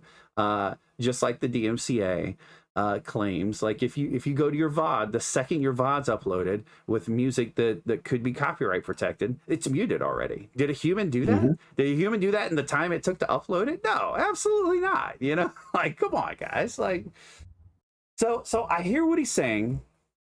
I don't necessarily I don't want to say I don't believe him, because that insinuates that I'm telling him he's lying, you know, and I'm not. Thanks for the raid, Darksins. Hey, welcome. Welcome. Outstanding. So I'm not saying that I don't want to call this individual a liar, because I think he's speaking the truth of what he knows about complaints and how they work and things like that. But I can't believe that that's how it really works. But I digress. Yep. We are checking out Twitch's Let's Chat, and they're discussing about, well, hot tub streams. Good old hot tub streams. Yeah. The latest craze. And we were talking just a few minutes ago, like, if you want to be a new streamer, have a hot tub stream. Because I'm telling you, you're going to be right at the top of the list. Like, every single list out there, you're going to, select retro, put a Nintendo in a pool, and a kiddie pool, and just hang out and play. Just do it, Which I'm shocked. And that's the one thing. It's like, why play some games? Yeah, right. Do something, right? Play some games. Yeah, and yeah. Okay, all right. But hope your stream was good, Dark Sins, and thank you for the raid. It's awesome. Welcome. That I want to bring up is just from a creator perspective, and it kind of goes two ways. And that's, first off, is kind of a plea from one creator to other creators and audiences. And that is that, like, you might watch Netflix, and absolutely there's probably stuff on Netflix that you are just like, this is garbage, it's trash, I don't want to watch it, and you've got that power of choice. But one thing that I would hope that communities wouldn't do to other creators is content shame. And, talk about someone doing X content or Y content just because you may not like it. Now, there are other things. I am not trying to compartmentalize everyone's thoughts into this, and I hope that you will expand on the concerns that you might have when I talk about how you can submit things to us. Yeah. But the other thing, too, is that, man, the content landscape is constantly evolving, right? We went from Twitch, which was just gaming. There was a time where I could not even talk to you like this for longer than 30 minutes. Otherwise, I was at risk of not getting a ban or getting a warning. And so I'd like to go ahead and, Please. So content shaming. Content shaming. I'm sure there's some who are content shaming, but then there's also some that are simply, your content's your thing. Yeah. Your content needs its own place. Yeah, exactly. Not mixed in. And I'm telling you right now, so he made the Netflix comparison, right? And I can appreciate the Netflix comparison. But then on the flip side, I can't. Okay, it is free to create a Twitch account. It is 100% free. And once you create a Twitch account, you can watch anything you want to on this platform. It is not free to create a Netflix account. My 8-year-old or myself, I cannot just go create a Netflix account on their own and watch anything they want. A step beyond that, though, is Netflix does regulate what they allow on, and they do hold to a standard. So to say that he's trying to, and not to mention, things are quite categorized. Right. So if I'm browsing sci-fi, I'm not going to be bombarded with children's animated shows. Yeah, right, exactly, and education, or something like that. The core of this problem is exactly what you just said. Right now, today, as Twitch stands, hot tub streams are the exact same thing as what we're doing. They're classified the exact same type of stream. People get under just chatting, and yeah, they're just chatting. I mean, they're bouncing on a float in a pool, doing whatever.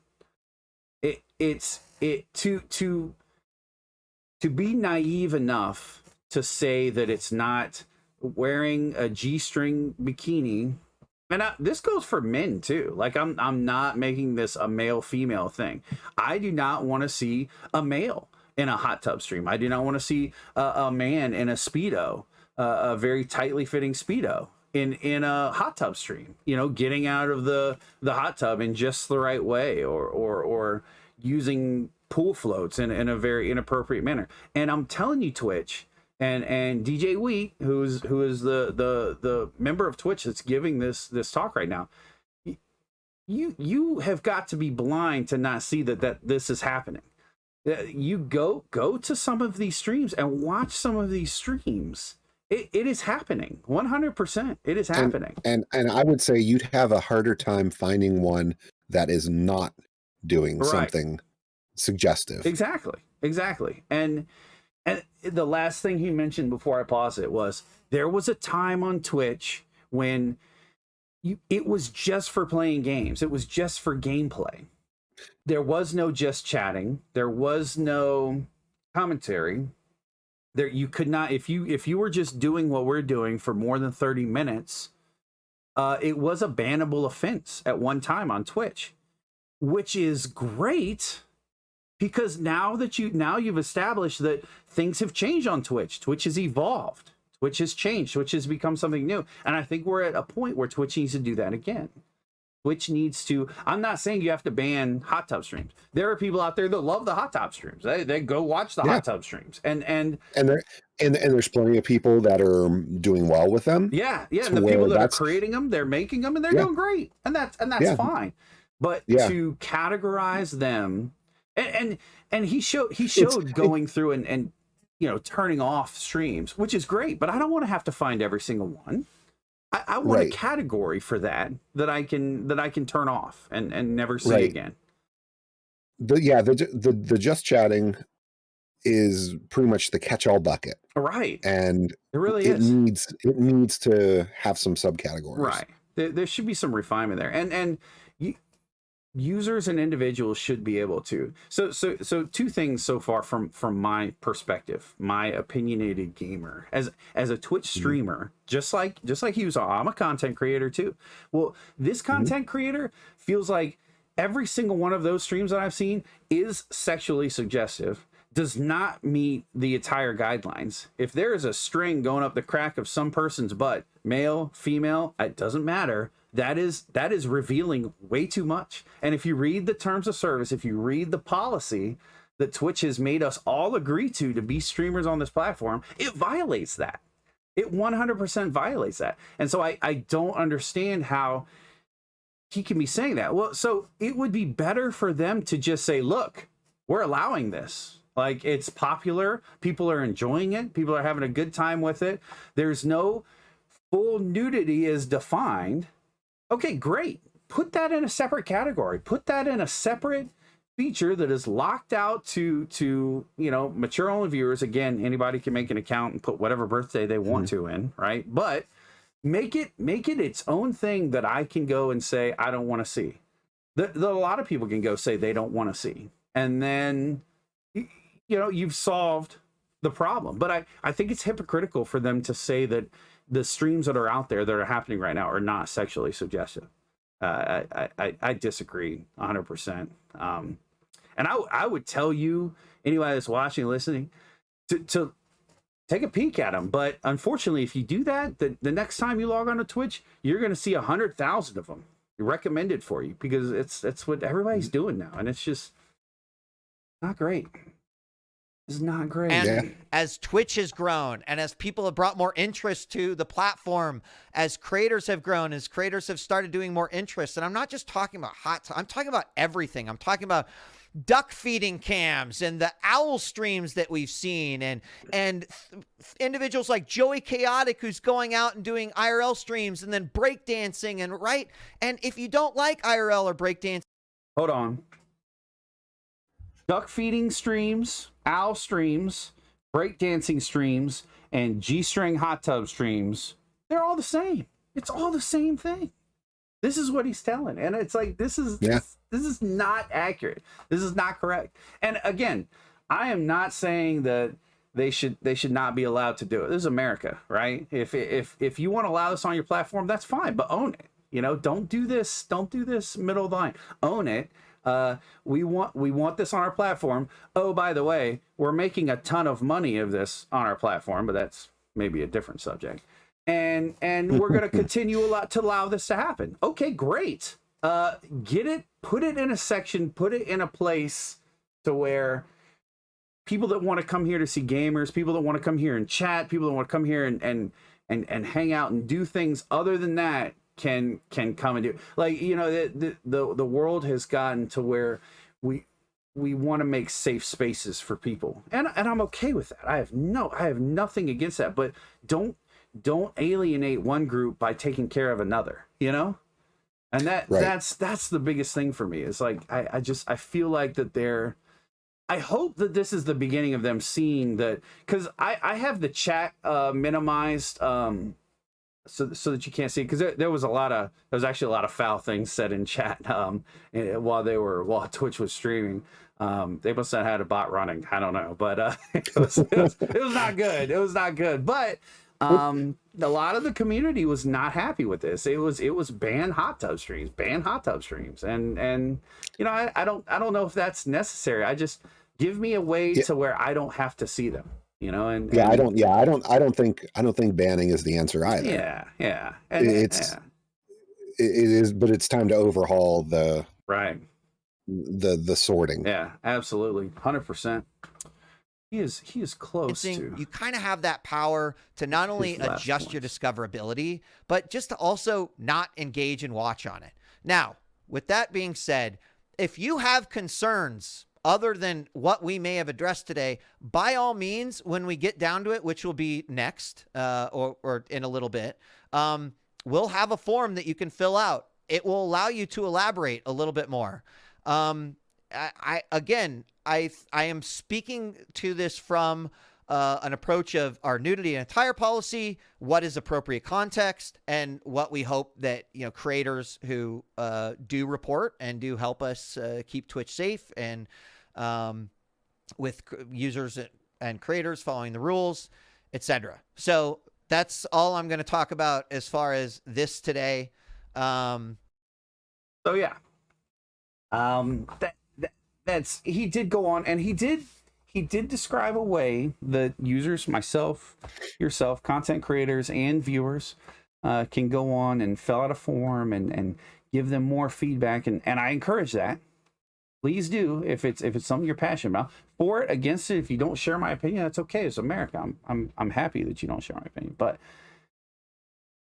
you know, if you make your voice heard, maybe they'll start listening. But I'm afraid that we've reached that point where it's more convenient for them to, you know, walk the line, you know, and they're making a lot of money on it. Dude, you go watch some of these, there's 20,000 people watching, they're getting 8,000 subs a stream. Well, half that money's going to Twitch, you know. Mm-hmm. All right, I'm gonna switch back. I'm gonna cut this off, and then all right, switch back over. there we go. Now, so I will also say this, okay? Twitch, like we said earlier, Twitch allows us to do something really awesome.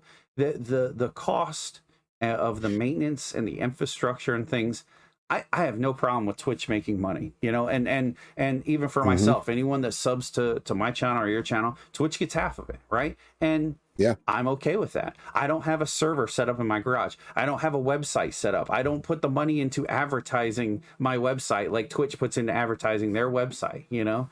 So I'm okay with that. Like, I understand the cost of doing the business. And if they didn't get that revenue, the fact that we could do it and they only take a cut and it's not an upfront, right? You have to pay, right.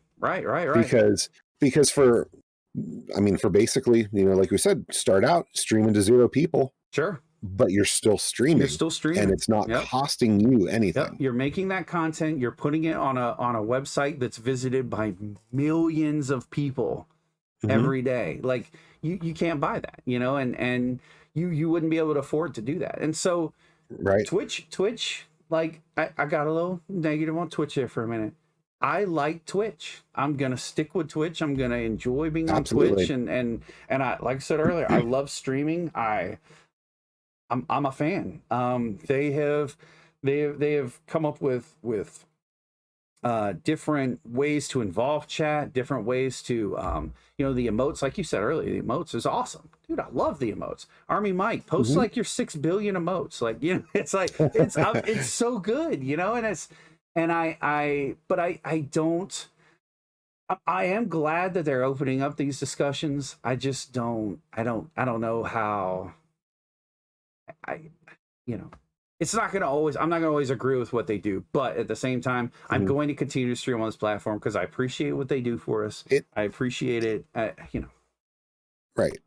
So it's not an all negative thing, but in my opinion, the hot tub streams, you don't have to kick them off. You know, there's a lot of people who say they just want them kicked off, and you know, that's, you know, that might be extreme. Yeah, there they are. Look at them. Look at all them. Yep, emotes. there's the emotes. Crazy. But it's like, I don't think that kicking them off is the solution, because that's I definitely don't think that's the solution. And you know, there's been a lot of connotations with the sexually suggestive stuff. You know, you go into some of these streams and it's every other post is a link to their OnlyFans account, which is a very sexually suggestive account. Right. So they're basically some are basically using Twitch as the billboard. Yep. Exactly. They're advertising to advertise their other place. They're advertising to go to another site that does not in any way fit in the terms of service of Twitch. Right. Twitch probably shouldn't allow that. I don't think Twitch should allow them to easily vector to another site. Could I advertise a pornography website on my stream?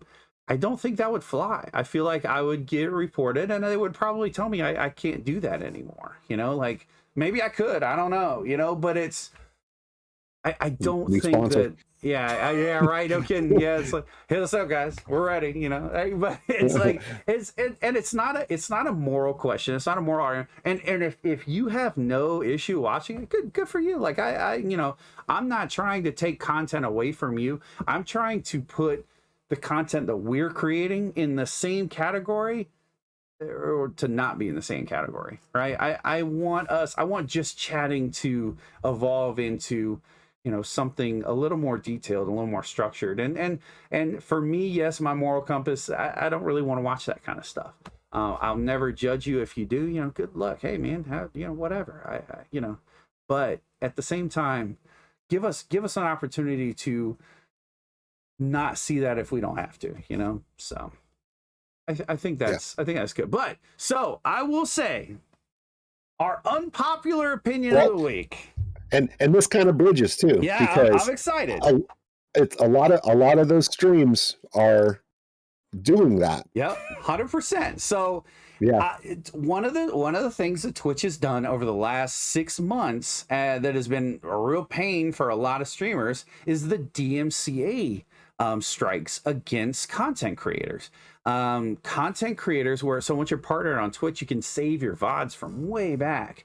Content creators were getting DMCA strikes against VODs from years ago, like 4 or 5 years ago, like crazy. Now, here's my unpopular opinion that might not flow with a lot of people. I am 100% okay with Twitch enforcing DMCA laws. Digital Media Copyright Association, outstanding. So Digital Media Copyright Association, right? Did I say that right? Let me be sure. Digital Media Copyright Association or Alliance? Oh, I'm sorry. Digital Millennium Copyright Act. Millennium Copyright Act. Okay. Perfect. So I don't know why I didn't know it was Millennium. I thought it was media. Yeah, I thought it was media too. Interesting. There are artists out there. Okay. Pixel and I right now are creating content, right? We don't want someone to take the content we're making and go make $1 million off of it. We don't want this, right? The artists that create these songs and these movies and things like that, they get the same rights we do, you know, and to say it's okay for you know, wow, you know, they're not really making a lot of money in this, that, the other. Here's the deal. If some of the big streamer, Ludwig, right, huge streamer on Twitch right now, if he plays a song and makes $100,000 in subs to that stream, he's made money while music is playing. Did the music get him the money? Well, no, maybe not. But the music was part of the production that got him that money, right? You can't just say, well, he can't use it, but you guys only have 20 people watching. You guys can go ahead and use it. You didn't really make any money this stream, so that's okay. Like, you can't. The law is the law is the law, and DMCA laws are in place to protect the artists, and I'm talking about big artists and very small artists too that need that discoverability themselves, right? You know, you need to protect those guys, because if someone steals their music and puts out their own music, right? We've had a couple of artists come out. So Harris Heller is a awesome YouTuber. Actually, left Twitch, by the way. Had his last stream on Twitch, I'd say about 2 weeks ago. Yep, left Twitch. Yep, he's 100% YouTube I did now. not hear that. Yep. He it was one of those things where he was asking about his partnership contract and when it was up and when he'd be allowed to do things on, because he has. If you look at Harris Heller, he puts out a YouTube video and it gets millions of views. And he averaged like 600 people on Twitch. So for him, it made sense to do more YouTube. You Absolutely. know? So, but if you're a new streamer, another awesome person to check out. He created music. How he started his music service is he went to Fiverr with like $10,000 and had a bunch of people make a bunch of music for him that he would own the copyright to, and they put it all out there for free. It's Stream Beats is the service. And it's for streamers, and it's all free. You can go to his Discord. You can actually download the MP3s and set up your own playlist on your own machine to play it, or you can go through Stream Beats through like SoundCloud and things like that too. It's all free. So he did this because he saw something that does. Now he's made that investment. Now he's getting artists that are adding their music to it. He's getting, because they're seeing like, yeah, this is pretty good stuff. T-Pain made the Pizzle packs to put out for everyone. The music that he creates, that he owns 100%. He's like, don't go back and get my stuff that Sony owns, because they're gonna sue you. Don't do that. But the music that I'm making, that I'm producing, that I own the rights to, you can. And it goes back to our licensing discussion and things like that too. You know, people are like, well, the laws, this and that, you should be allowed to do whatever you want. You don't really want that. It would be very difficult to be a new artist in this country if we didn't have those laws that protected them. And so a lot of people will tell you, nah, it's dumb. I should be able to play whatever I want, do whatever I want. There are times I'm very frustrated with DMCA playing Borderlands. Gosh, what was the Ain't No Rest for the Wicked? Like, I loved it. The intro and the car drive, it was so awesome. I couldn't play it on stream. Yep, had to have it muted. So as a streamer, it's our responsibility to follow the laws too. Yeah, right. Wreckfest, another one. Great music. We had to turn the soundtrack off. God, such great music. It's our responsibility to follow the rules just as much as it's Twitch's responsibility to set up those rules and stuff. So I like I said, got a little negative on Twitch, but they do a pretty good job. And DMCA it's a pain. It sucks. None of us really like it. We all want to play some awesome. I would sit here and play you some just amazing, sweet tracks all the time and just have everybody jamming out. But we can't. We're not allowed to do that. And I know some streamers still do it anyway, and you know, if you do that, fine, you know. But to each their own. Yeah, understand that Twitch has said, you know, if they catch you, they're gonna. The especially bad part too is, even if, you know, like everyone's like, oh, turn off VODs, if you could still get caught live. Yeah, absolutely. Yep. And they said they're doing that. And yeah, if you ever see someone come in with a little icon, you see the little icons next to your name, you see the little gear wrench, I think it is, it's a little red gear wrench, or black one, black and white one, or black and red one. Those are people that work for Twitch.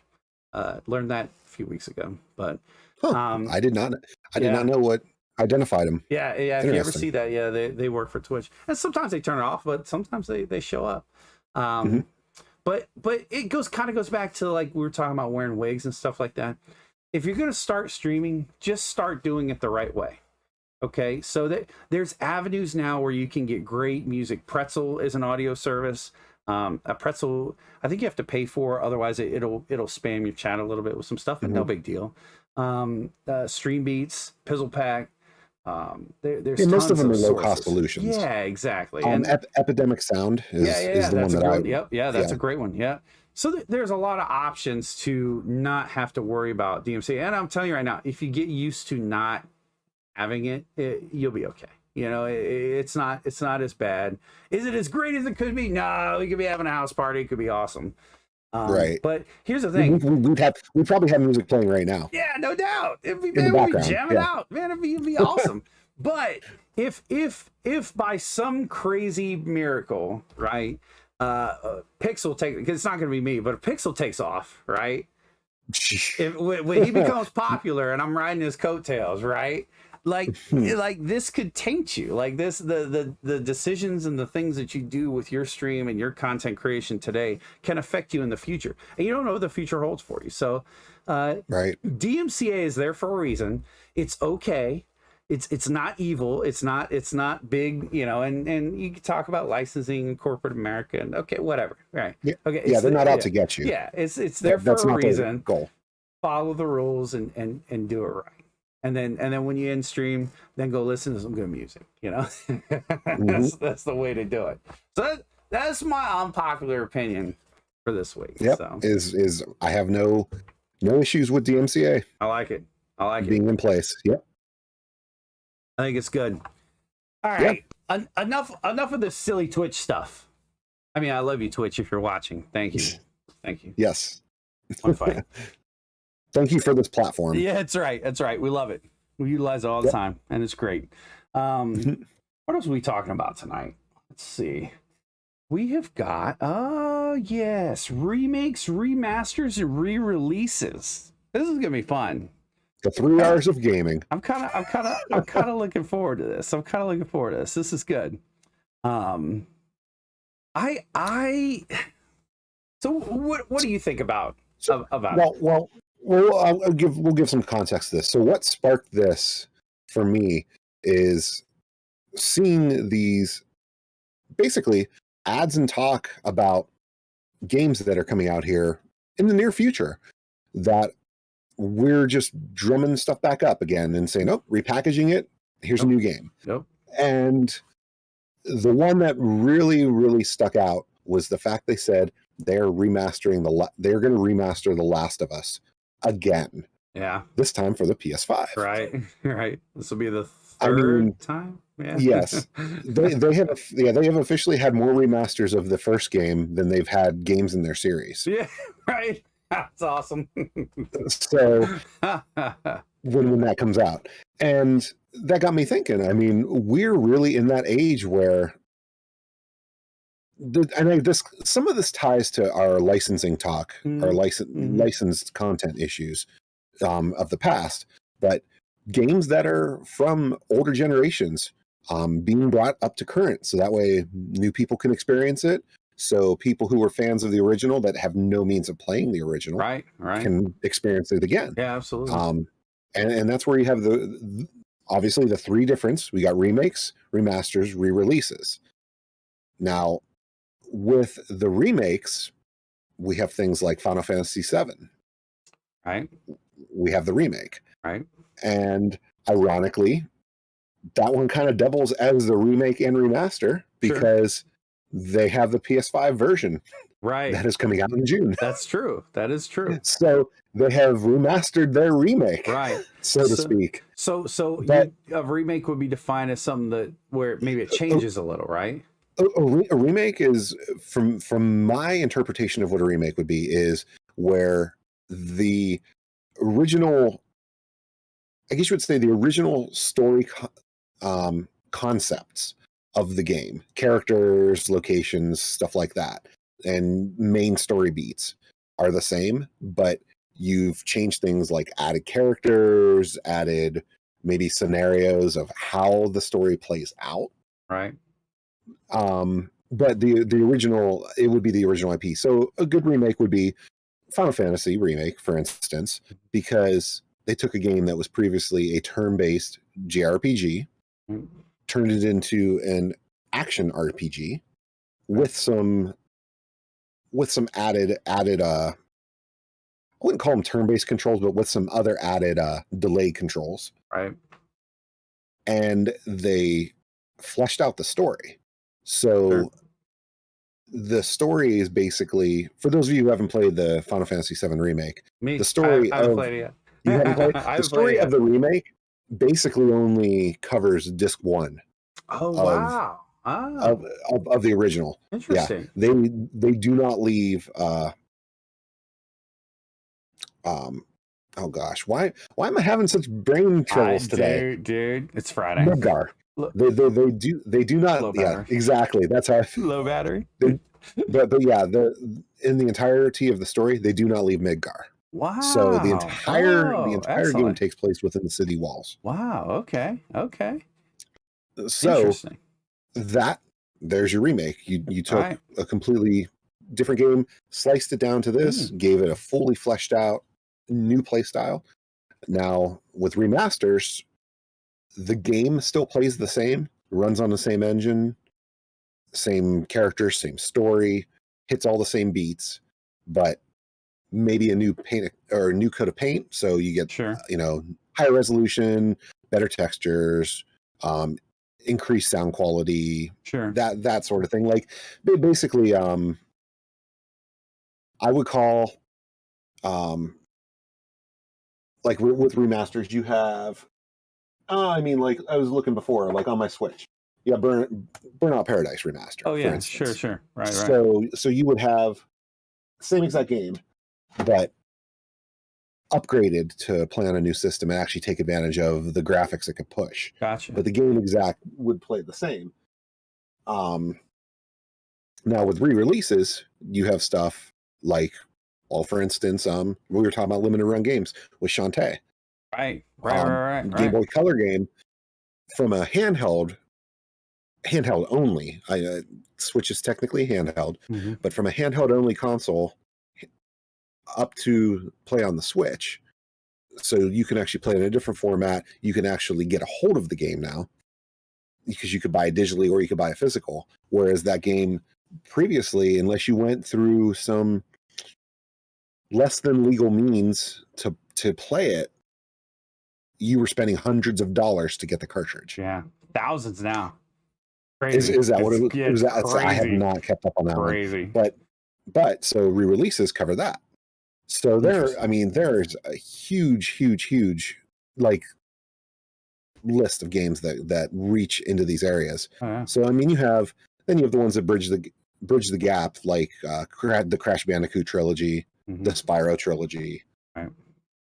Stuff like that, to where new coats of paint still plays the same. They did make a little bit of changes to like Crash 1, for instance, though. Sure. Because they changed the physics to the way he controls. Right. So I wouldn't say it falls 100% in remaster territory. Interesting. But I mean, yeah. So there are multiple different things that they're doing to these games. Yeah. To bring out some new generations. Right. So is it a good thing or a bad thing? And that's what I would say. I don't know. I would say the fact they're bringing them up is a good thing, but it makes you wonder if the way they're doing it, it's not for the wrong reasons. Sure. Because it kind of depending on what fans demand, I guess you would say. Right. As opposed to what they just say, okay, we have this ready on the dock. Let's go ahead and push it out. Yeah. Just to cash in and make some money. Right. Because with a lot of these remakes, I would give a lot more slack to for purchasing for prices. Sure. But remasters and especially re-releases, the fact that they're actually coming out and they're commanding full price retail. Yeah, it's a little rough. That's kind of tough. Yeah, that is rough. One I think about that I probably will end up getting into is Diablo 2 when it comes out. Yeah, re-releases, I guess. Because I think it's gonna play the same. I think it's gonna be a little mix. I don't know if it's gonna be mainly remastered. Yeah, mostly remastered. But I thought it sounded like they were gonna mix in a little extra content, maybe. But it's like I think it's gonna be $25. And I think the game when it originally came out was 35, 40. So right. yeah, no, it's Right. like, do I get credit because I bought it the first time? Like, can I show you my CD key and get $10 off? Right? Like, Right. Absolutely. get a little And then discount, you have right? yeah, and you have the games like yeah, see, I'm looking at my collection. Like I'm gonna actually be able to spot it that quick to grab. Oh yeah, Um, I can see 'em. like you have the games like Super Mario or Super Mario 3D World. Right, right, Okay, was a Wii U title. right, right. Fun game. I enjoyed it. Sure. I don't even know how much of a remaster I would call it. I Yeah. would say it straddles the line of remaster re-release. Right. And they added what would be, I guess you could call a DLC pack to it with Right. Bowser's Fury. Sure. But they package that and then they say full retail price. Right. And it's rough. Yeah. That's a hard pill to swallow for that. They did the same thing. They did a straight up re-release of and I know I'm picking on Nintendo with this, but with the Switch, it seems like they felt necessary to take their Wii U catalog and bring it over to Switch. Sure. But they're doing it at full price games. Breath of the Wild. That's another one. I mean, yeah. Well, I mean that was a simultaneous release. Yeah, that's true. That is true. But if you could take your save from Wii U and transfer it over, I'd be okay with it. Right. But right, exactly. So for those of you who didn't get Switch right away, right, you're having to double dip. Sky. Yeah. I've never beat Breath of the Wild because I was like halfway through the game on Wii U and I'm like, I don't know if I can restart that. Like. Yep.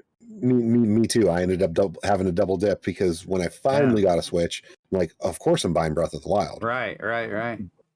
But I mean, you have some of the other games like I said, Donkey Kong Tropical Freeze. Sure. That was one that was a straight up re-release. Yeah. There wasn't really anything done to that. Yeah. And they're like, full price, give us pass. Yeah. So we were talking a little earlier, from a game collecting perspective, I think some of those re-releases and people will disagree. I think they do hurt values of games. I think I'm sure Shantae is stinging some people. And it's like and I will say too. So there's two types of collectors. There's collectors that collect for the monetary gain, and then there's collectors that collect for the nostalgic. I want to play. I want to whatever. So. But I think maybe if you're from a pure monetary standpoint, you don't care anyway because you want the original, like you want that. But I feel like if you're more like me, just collecting to have the games. I guess if an NES title were to come out, I don't know if that would stop me from wanting the original NES title. So maybe not. Right. But newer games, like that's my nostalgia. Newer games though, so. But like for instance, like if there was a game that you just tracked down last summer, right, and you paid X amount of dollars for it, and they finally decide, oh, hey, we're re-releasing this title, and we're adding an extra level to it. Right. Yeah, and you're kind of like, dang it, man, right? Yeah, and then. I'd have to go buy it. Got to play the extra level, right? You got to. Right. So, you said you were picking on Nintendo, but Nintendo brings a little bit of that on themselves because they're the ones that are always headhunting people that are using their properties and legality, but man, they go out of their way. Like we were talking about the Mario 64 project. I'm just waiting on that to get shut down. I'm shocked that it's still out there. It's just a matter of time. The more publicity it gets, I'm sure Nintendo was watching the show when we were talking about what trash the original game was. So they're probably already working on it. They're probably already. I think they promptly unfollowed after that. Yeah, probably so. Maybe we'll have the burning stream where we burn the cart. They can come back for that one. So yeah. But yeah, it's like you see these things and it's like, dude, they swing the sword when it comes to infringement and protecting their IPs and stuff, and you know, as is their right, but man, so it is easy to, they're kind of turning into that corporate, just kind of like, man, you guys are, man, and then now you're reselling me the same stuff, like, come on, man, you know, like, at the full price I already paid for it once. Right. Like, even though it's an older game, any sort of loyalty discount, you know, like, right. I will say that, yeah, I think Diablo 2 is probably, trying to think of another one that I've seen. I'm like, ooh, I get excited about, but Diablo 2 is really the one. I enjoyed the Borderlands games. So Borderlands 1 and 2, but one was probably just remastered, I guess. Yeah. The first one was the remastered. Yeah, and then the second one was that a remake, just straight port? Yeah, it was I just, think that was just a straight port. Yeah, I think so. I think only the first got the remaster treatment. Yeah, so, which I don't know about that remaster. That was a little rough. That was a little rough. Yeah. No, absolutely was. I don't. Yeah, like maybe some things shouldn't be remastered, you know. But then you have the odd situations of DuckTales NES. Right. Yep. Then you had the DuckTales remake, right, remastered. Yeah. I mean, what would you? I mean, I think it was actually called Remastered. I think it was called Remastered. Yeah, is what it was called. Yeah. So you had that one with full-on cartoon animation graphics, right, and voice acting. Yeah, and it was good. It was pretty awesome. And this does harken back to our last week discussion. The license. Yeah. It's right. It's gone. Fun fact with that too, a lot of people got that game digitally, and now they can't play it. They can't play it anymore. It's gone. Right. So the people you can't purchase. Well, yeah, right. You can't. If you already have it, you can play it. Yes. So when people start hearing stuff like that, people get a frenzy, right? So because it is only a matter of time before, if you lose the drive it's installed on, there won't even be a place to download it's it gone. from. Yeah, it's done. It's like, how does that?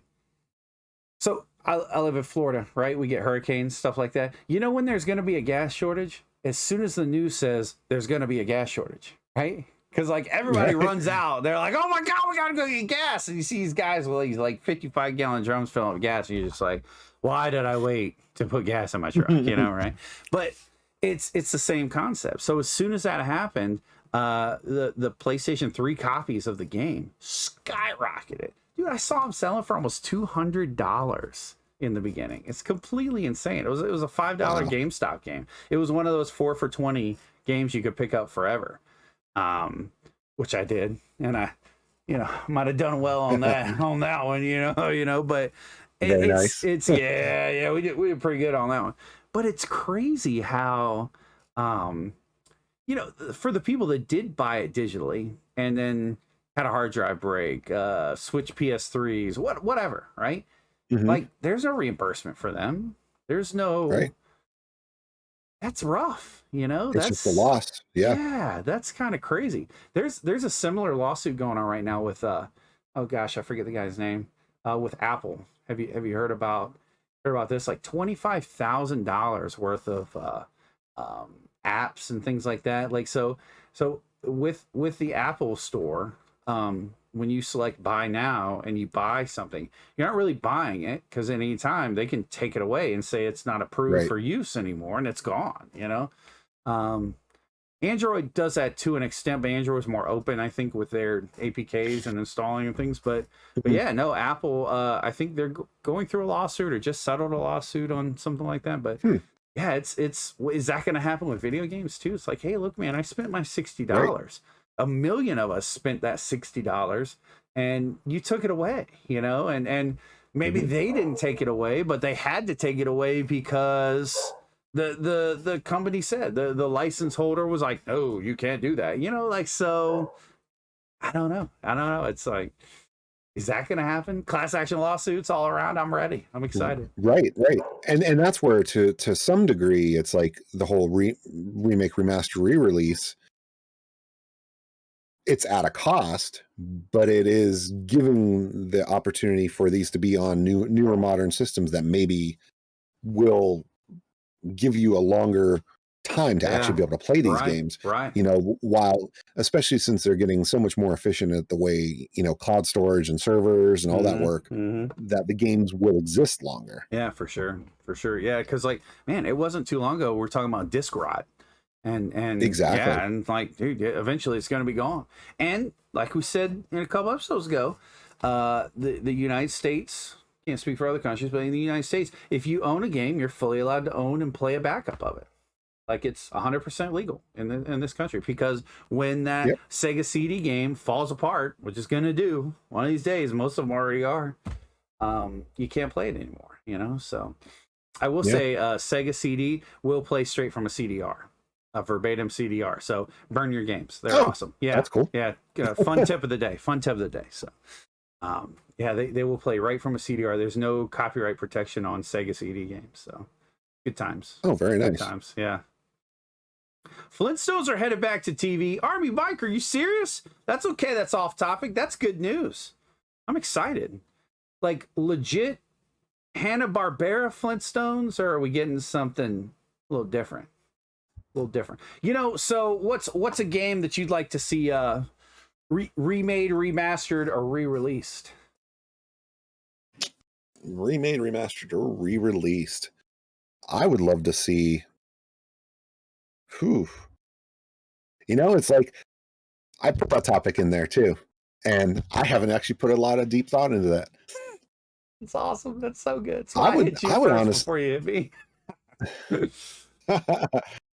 I would honestly love to see.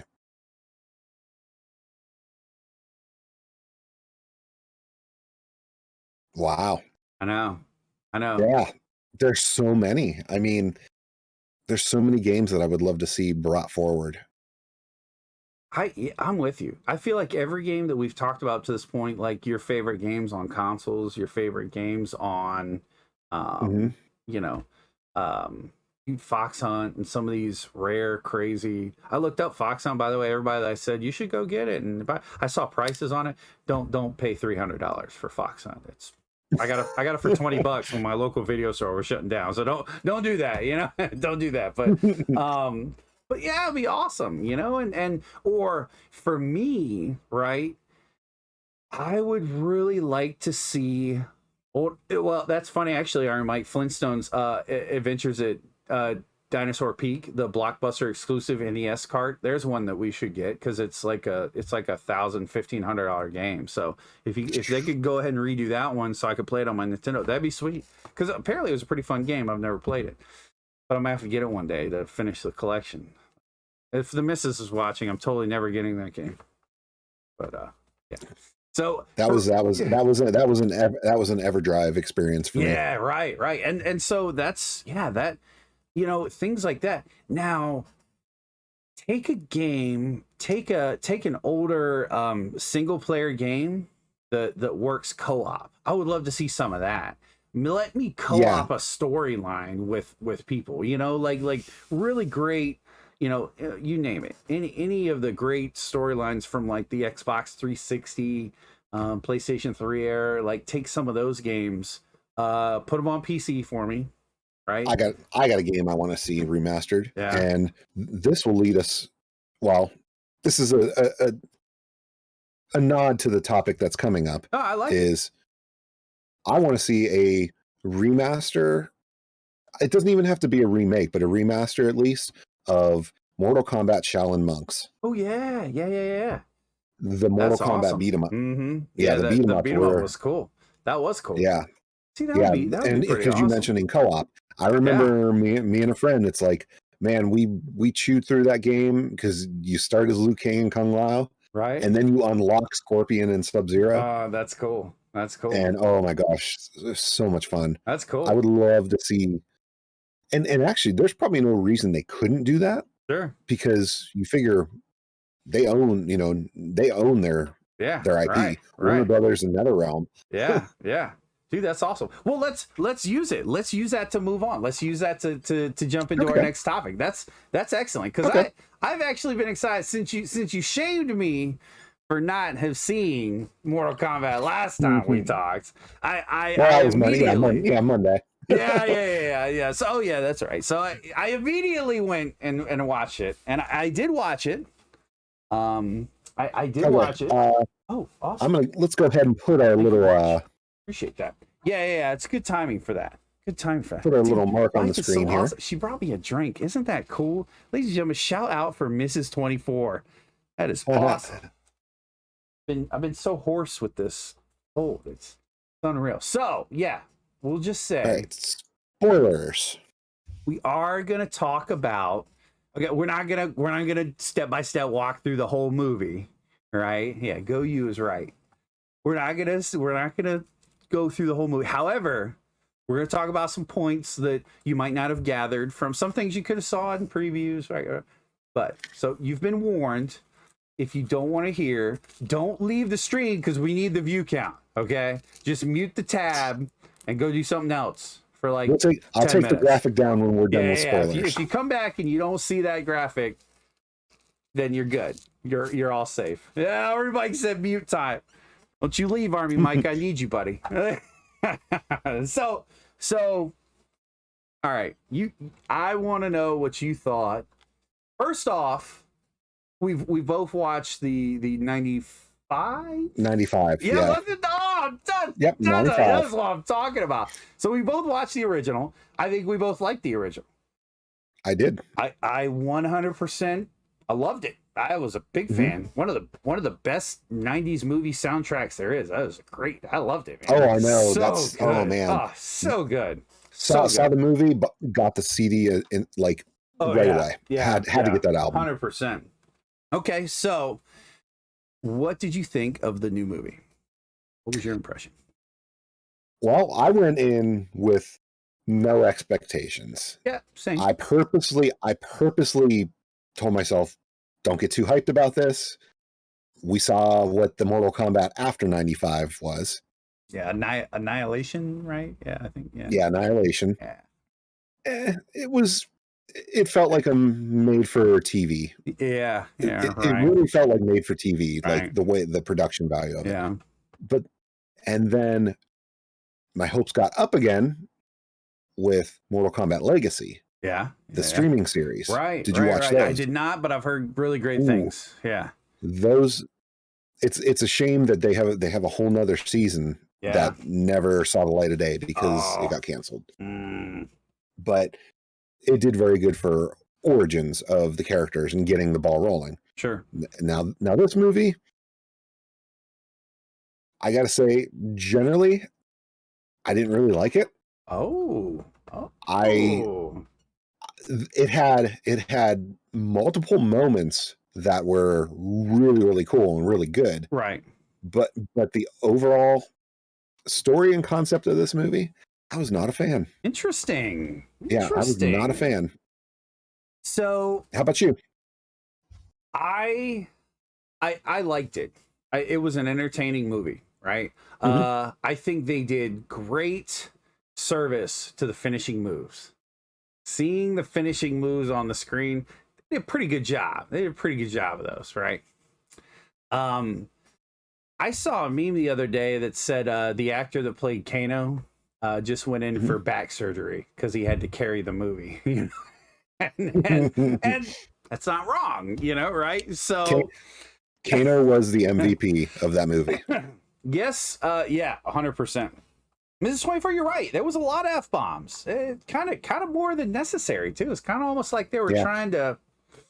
They were like, hey, we got our rating. Let's make it worth it. All right. Here we go. Lock and load. We're going at... All right, so here's... So I liked the movie.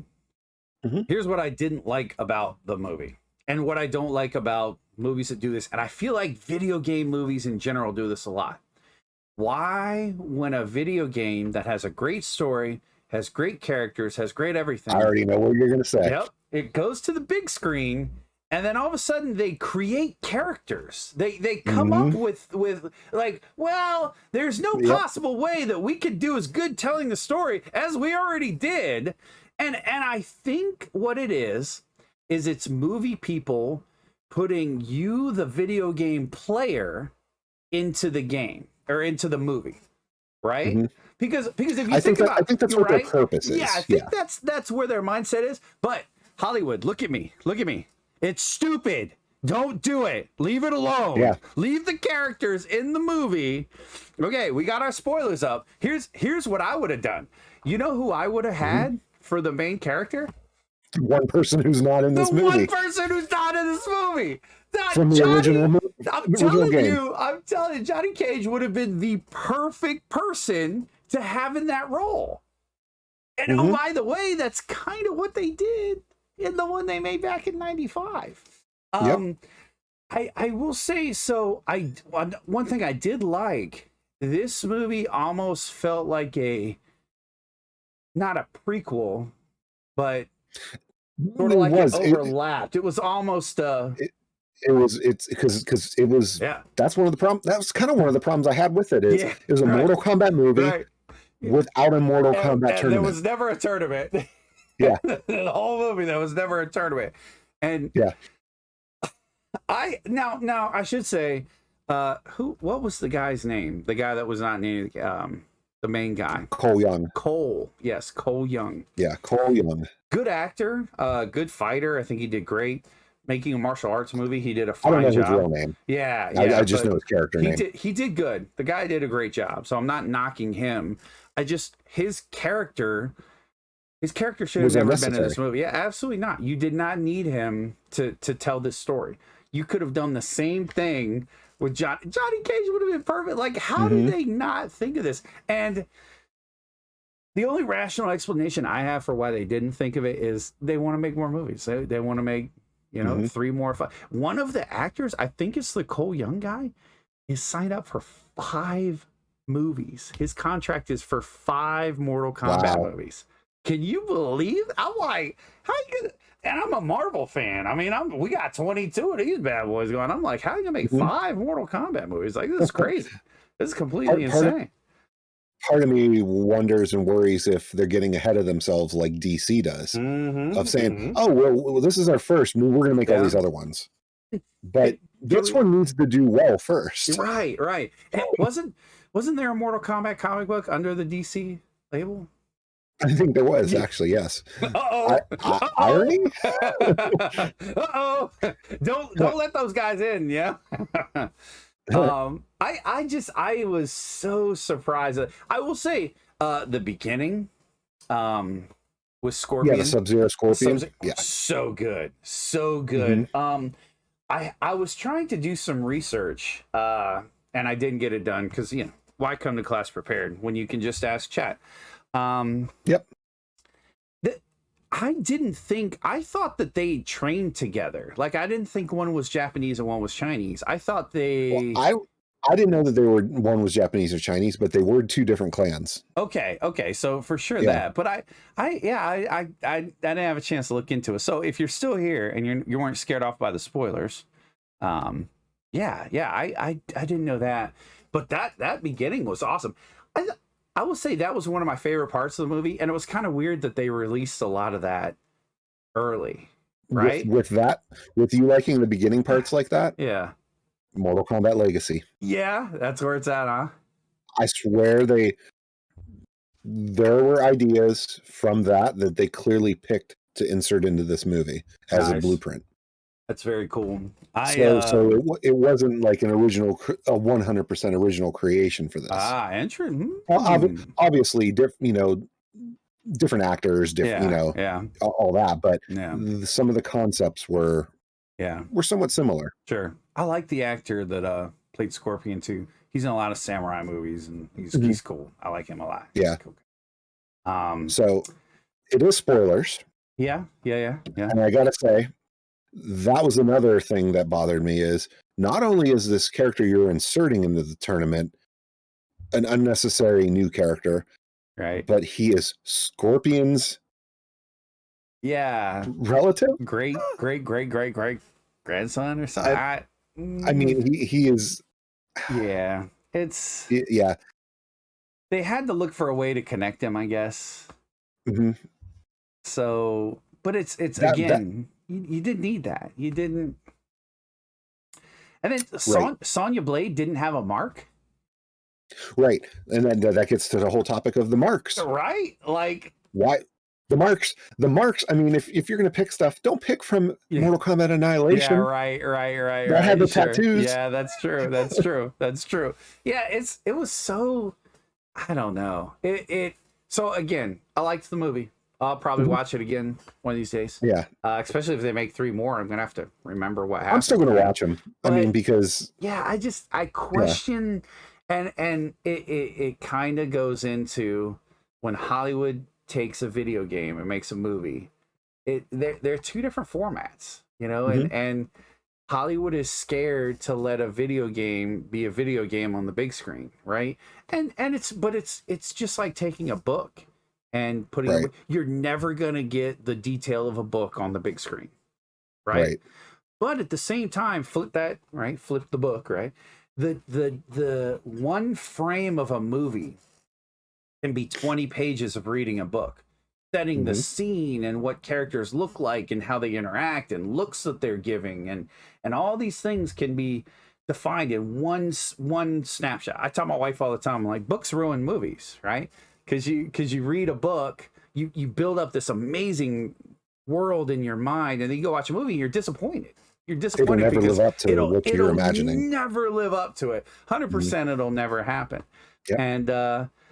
And yeah, that's a whole other argument. I like it. I like it. But it's true. I think if you go watch a movie, enjoy the movie or not, then you read the book, at least of course, then when you read a book, I guess you have preconceived notions then too, if you watch the movie first, right?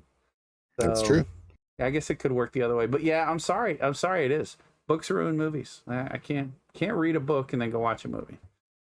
But sometimes the movie, okay, so, well, okay, so what is a book that exceeded your expectations in the movie? And this will kind of lead us into, we'll take this to video games after this, because I'm curious to see if there is something that is out there. Oh, girl with a dragon tattoo. Oh, okay. I give that. I enjoyed the movie. Didn't read the book, but I like the movie. I like the movies, I should say. It was not bad, but it's the same thing when you go to video games. Miss Peregrine, really? That was a good book. I mean, I didn't read it. I've heard it was a good book. I don't read. Reading, I ain't got time for that. Video games, to me, it's very difficult, and they haven't cracked it yet. It's difficult to go from a video game to a movie. And video games tell some of the greatest stories. They tell some of the most amazing. They draw you into this epic world, and you get invested in the characters. And I remember, I think it was probably Final Fantasy VII was the first time I was so sad, when characters died, and I was like, oh my, are you serious? I guess it's good we start the spoiler up. Yeah, I know. I didn't say who. I just said characters. I was going to say, because we'll just say who. When that happened, that was upsetting. Mm-hmm. It's like, I remember taking a break, like, oh my God, that's rough, and it's crazy. So video games absolutely can draw you into the world, get you invested. But I'm gonna say, turn spoiler off here. Yeah. I'm about past the. I'm about past. Well, before you take it down here, I'm gonna put it back up for 1 second because I got one more. I like it. There was plenty of Mortal Kombat stuff I enjoyed. Yeah, I loved Kano. Oh yeah, in the movie. Yeah, he did good. I enjoyed the fights were well done. Yeah. But with that new character, the fact that when they're unlocking their powers, his power is literally plot armor. Right. Like literally. Yeah, 100%. So because they're like, he is your character in the movie that you're going to experience this through. He can't die. Yeah. Because now he has literal plot armor that can take whatever beating is thrown at him. That's right. Oh man. Who is it? He's invincible. Gordo. Gora. And they did Goro dirty. Yeah. Dude, Reptile too. Dude, Yeah, they did. Reptile, it took all three of them to take it Yeah, down. at least, but Goro was supposed to be the champion of Outworld. the champion, right? Like that was the last fight. I should preface, I'm not a huge Mortal Kombat aficionado, so I played it. Okay. Wasn't my favorite arcade game. Like I never got used to the button. I never could get the buttons right, you know. But I know of the universe, so yeah. I love the lore of Mortal Kombat, and I think that's probably what hurts a little bit. But but the fact that the guy who got his butt kicked by a human in the octagon in the very beginning of the movie, took out the champion of Outworld. Yeah, now all of a sudden, right. Yeah, in his single-handed driveway, you know. Yeah, in his driveway with his family there. I mean, he could have just walked over there and murdered them, and that would have really messed him up. But you know, hey, right. Let's not get too dark, I guess. You know, we didn't see Goro. We didn't even get to see Goro's lair. That nice cave dungeon looking thing. Right. I know, and it's like, and I get, you know, he was like, "Oh, death is only the beginning." Yeah. Okay, cool. So they're all coming back. They're all gonna come back, right? I'd be surprised if they didn't. I get it, right? But at the same time, it's like, dude, I actually paused it at one point, and I'm like, Jesus, are they ever gonna start the tournament? Like, I really did. And I'm like, God, half the characters are already dead. Like what has happened? Then I realized, I'm like, oh, there's only 15 minutes of this movie left. Wow, that's another amazing part for the movie, because I'm not all negatives for it. Another amazing part is when you heard the original Mortal Kombat theme kick in. Yeah, when it fired off, that was so good. Yeah, that was satisfying. Mortal Kombat. Yeah, that was good. I was fired. Yeah. I enjoyed. I think the way they did a lot of the finishing moves was pretty awesome. Working in the flawless victory and the finish him and stuff. Cheesy, a little cheesy, but necessary at the same time. Yeah, 100%. So it was good. Okay. So one thing I liked about this movie that I wasn't such a big fan of the original. Seeing Kano, seeing the interaction, and not just being a flashback that Liu Kang had of, like, you know, his brother. I guess they're not really brothers; they just fought together, right? But like seeing him actually die, like, and fight a little bit too. So you knew, you know, in the '95 movie, you didn't really. It was more of a flashback type thing, right? Well, no, that wasn't Kung Lao. Is that who you're talking about? I thought. Yeah. No, that wasn't Kung Lao. Oh, I thought he flashback in the '95 movie. He flashback to Liu Kang was like, he had a dream about who's the bad guy sucking his soul out or whatever. Yeah, right? Shang Tsung. Yeah, Shang Tsung sucked his soul out on the steps of the temple, and he was like, "You're next" or whatever. In the '95 movie, that wasn't Kung Lao. That wasn't Kung Lao. I was thinking. No. I was thinking that was Kung Lao in the other movie, and I was like, oh, well, at least we get to see a little bit of this guy before he just gets his soul sucked out. Well, okay, I take it back. Although, speaking of the fact you get to see his soul sucked out, what was that about? He didn't even fight him. He just literally goes, boom, grabs him, and he's like, your soul is mine. Yeah, right? Yeah, he's supposed to be such a fighter. Like, he kind of went out like a punk. My man's sombrero could not help him there. It could not help him. That was, I swore that was him. I was like, oh, okay, so cool. We're seeing all this. Well, I take that back. He could have given me a little something, but didn't even give me that. It's like I'm saying, like, that, man, there's just too many disconnects for me. And I don't know. I liked the movie. I enjoyed watching it. I'll watch it again. So it was entertaining. Yeah. I'll watch it. It's not on my, I'll never watch this again. Not like Mortal Kombat Annihilation. Right. Oh, that's funny. Yeah, Annihilation. There's certain movies that are on the do not watch list. Never again. Or not even do not watch, but do not waste your time. Yeah, right. It's like no matter if you're how doing bad something it else and it's on, it's fine. But, right. In the background noise. Yeah. All right. But I just feel that and it goes with how you said with, when they adapt video games, and here, this is what will open us up to more. When they adapt video games to movies, the movies themselves seem to take so many liberties with the source material. Right. and mix it up a little bit. Yeah. And it's like, no, don't do that. Give us the original content. Right. The way it was. And if you're not gonna stick right to it, go Super Mario Brothers and go something totally different. You know, right? Because I can respect don't walk that line and then go back and forth. Exactly. I can respect that more. So I took down my spoilers. So we're done with spoilers. Okay, good. So I can respect that more than just walking the line. Like just do it or don't do it. Let's see. So if you had to pick a favorite. Well, here actually we could go through and just do a little brief here. I have a list. Oh.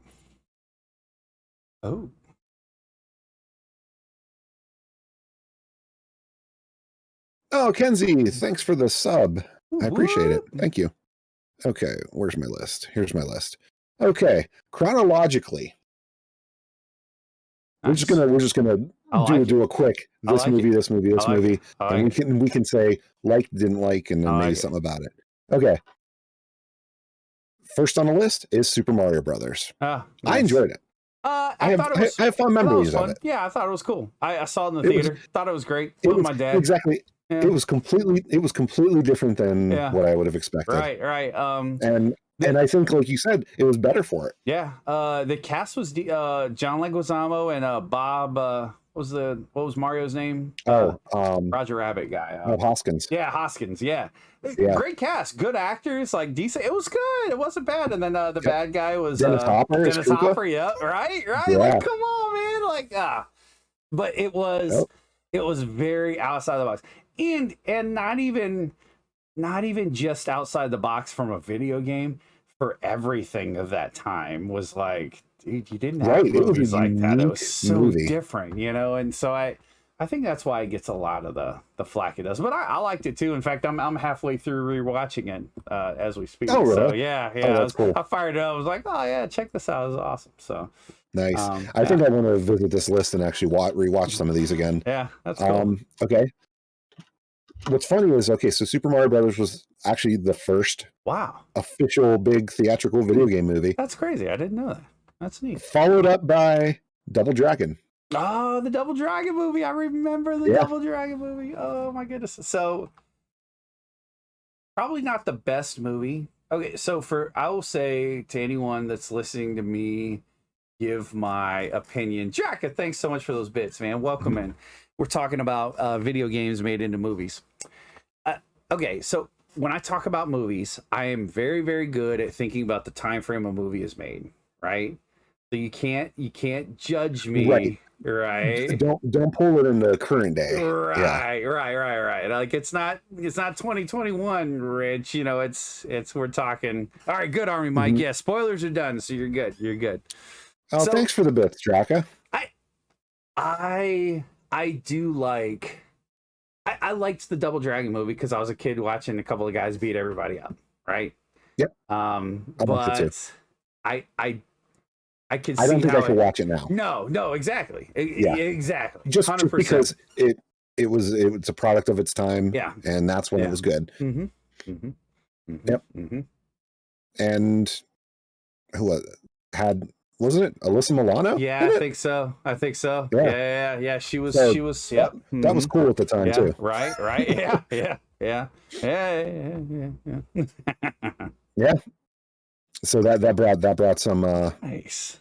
I did not realize. Wow. I'm shocked by Super Mario Bros. Was the first one. That makes sense. Yeah, but that's cool. 1993 Super Mario Brothers. That's awesome. That's really good. So then Double Dragon, and this is where we're into the fighting games. All right. Is Street Fighter followed Double Dragon. Right. So we have Street Fighter. Okay. Guilty pleasure. It's enjoyable. It was a fun movie. I liked it. Raul Julia. Yeah. He was great. He nailed it. It's a shame that was his last movie. I always think about that. I always think about how that was his last movie. And of all the movies he made, that probably wasn't his best movie. But I'm not saying I didn't like it. I can't get behind a Van Damme action movie. I just it's tough for me. Really? Yeah, Not a Van Damme fan. Yeah, I just can't. I'll watch him. You know, I'm Universal Soldier. I've seen Bloodsport, right? But I'll put it on the same as I probably will never go back and watch it. You know, it's Gotcha. rough for me. Then next up we got the 95 Mortal Kombat. Oh, nice. Which, nice. Yeah. Yeah, I loved it. Yeah, I liked it. Soundtrack was great. Movie was great. Cool movie. The only problem I have with it, I mean, even to watch it now, because I've actually rewatched it recently, is CGI, definitely a product of the 90s. Because yeah, for sure. Reptile kind of looked like a cartoon character. That was really bad.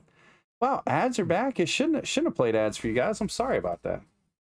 But yeah, but other than that, it's like, yeah, I have fond memories of that. Christopher Lambert as Raiden was, I mean, the Highlander as Raiden was great. Yeah, right. Yeah, he did play a good Raiden. He did play a good Raiden, yeah, for sure. Yeah, I liked it. Then there was no gap in between Mortal Kombat Annihilation. Yeah. They were back to back. The way one of them was the way to do a Mortal Kombat movie, the next one was the way not to do the Mortal Kombat movie. Right. That's awesome.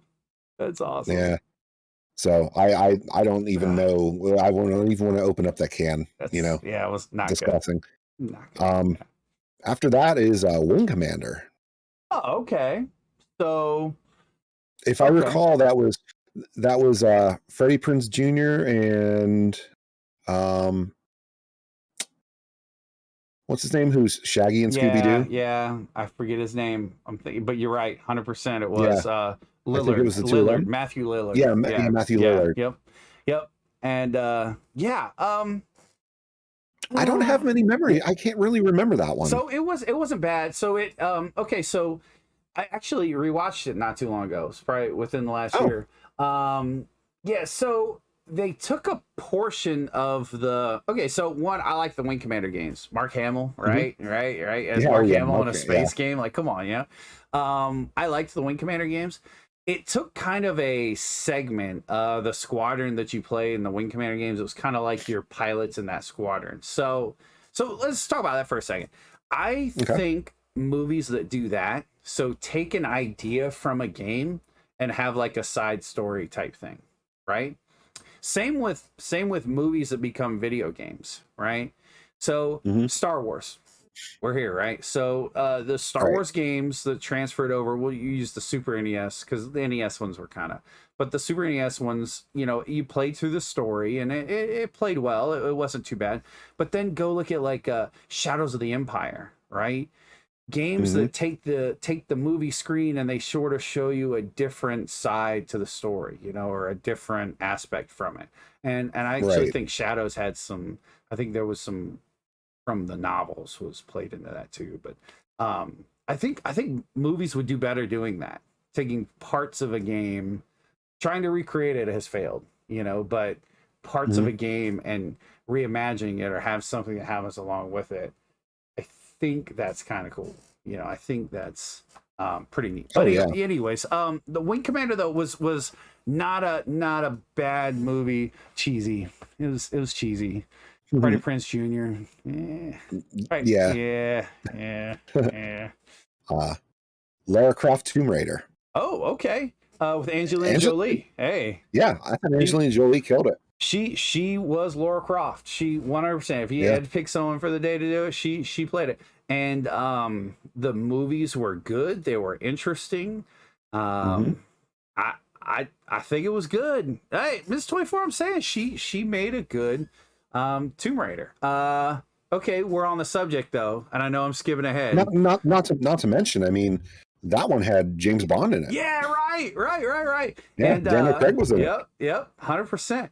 And so, old Tomb Raider versus new Tomb Raider, which do you like? Movies? Yeah. I prefer Angelina Jolie Tomb Raider. For Angelina Jolie Tomb Raider, really? I'm surprised. I like the new Tomb Raiders. But the old ones were fun. I liked them. Well, wait, we're talking movies, right? Yeah, movies. Yeah, the new movie with I forget her name. Yeah. I know who you're talking about. Yeah, Yeah. I liked it, but there's something about the the new ones, almost campiness of the Angelina Jolie era that I like. It was more of the new Tomb Raider is an action movie. The old one's an adventure movie. It's it's Romancing the Stone, Indiana Jones. Right. It's that you got that feel of this treasure hunt, this adventure that you have to go on with the character, which is what video games do. You know, right? Like. So yeah, no, I'm with you. I like it. And then here's talking about taking things in a different direction. Resident Evil. Right. Okay, so I really liked the first Resident Evil movie. I liked it. I think Mila Jovovich was perfect. You know, I think she did a really great Alice. You know, right? Like she you know, obviously wasn't part, but it's another movie where you have characters that weren't in the game, you know, you feel like you have to put into the movie, and that was always a weird thing for me. But I love Alice. In fact, even when I think of Resident Evil now, I think, man, you know, Alice that's cool, man. Like that's really I can't believe they did not bring her into a game. Right? Where's the Project Alice game? You know, right? Like yep. I know, and I think that. It's one of the more successful, probably, video game movie adaptations that exists. It's the series was good, and she did great. But I really liked the movies. I think the best thing is they weren't too long either. Yeah. They didn't overdo it. Yeah, you jumped in and you did your thing. Nemesis was pretty good. Sonic Uprising, sweet. Mila Jovovich. Oh, welcome back, Exxon. Thank you. Yeah, Mila Jovovich, she killed it. It was good. I will say that is my favorite video game movie made by Mila Jovovich. I'm sure we'll get to another one here in a bit. Yeah, here in a bit. I really liked Resident Evil if you compare it to her other ones. So let's see, we got let's see, Tomb Raider, Cradle of Life. So the sequel that was a solid one too. Sure, it's for sequels. Yeah. Then the next video game movie come out after that in 2003, House of the Dead. Oh, that was Rob Zombie, right? Wasn't that? Oh no, that was what's his name? Yeah, I can't think of it. It was Ball. Yeah. Just. That's probably the low point of video game movies, in my opinion. Yeah, I could think of one. Okay, so at least this had the. Okay, so some people really like gory, you know, right? That's their thing. There's one I can think of that's worse. Yeah, there's one I can think of that's worse. I'm sure we'll get to it. I'm thinking we'll get to it. So I have what I believe is a complete list. So okay, good. So yeah, there's one I can think of that's worse. But I hated this movie. Okay. Yeah, awful. Yeah. Mario 64. Is Mario 64 bad? House of the Dead's maybe a little better than Mario 64. So moving on. All right. Resident Evil Apocalypse, so sequel. Yeah, right. That was solid. Sure. That was solid. Oh yeah, for sure. Not much more to say. Alone in the Dark. So I never saw that one. Yeah, I never watched it either. I remember when it came out, and I remember not hearing great things. It's also a Youth Bowl movie. Yeah, nice. Oh, but it starred Tara Reid, Stephen Dorff. Yeah. Yep.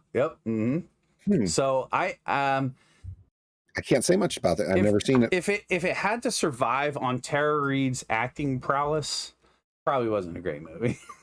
Yeah. I'm sorry, Tara, if you're watching. I'm a big fan. Just no more Sharknado. Thanks. The movie was Alone in the Dark, Mrs. 24. Yeah, Alone in the Dark. Never seen it. I played the game. Yeah. I played the game. Yeah. But never seen the movie. Then here's another one that I really enjoy. Doom. Oh yeah. See, people give Doom such a hard time. Put it on the list. Maybe that'd be a cool watch party movie if it's on on Yeah. Prime. That'd be pretty sweet. But some bad video game movies. yeah, right. Oh my God, Doom was good. Doom was great, man. And I Keith Urban, The Rock, like, dude.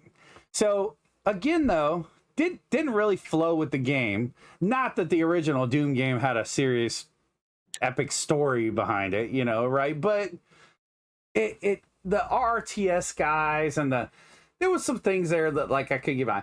The first person shooter stuff that they did in it, the concept was awesome.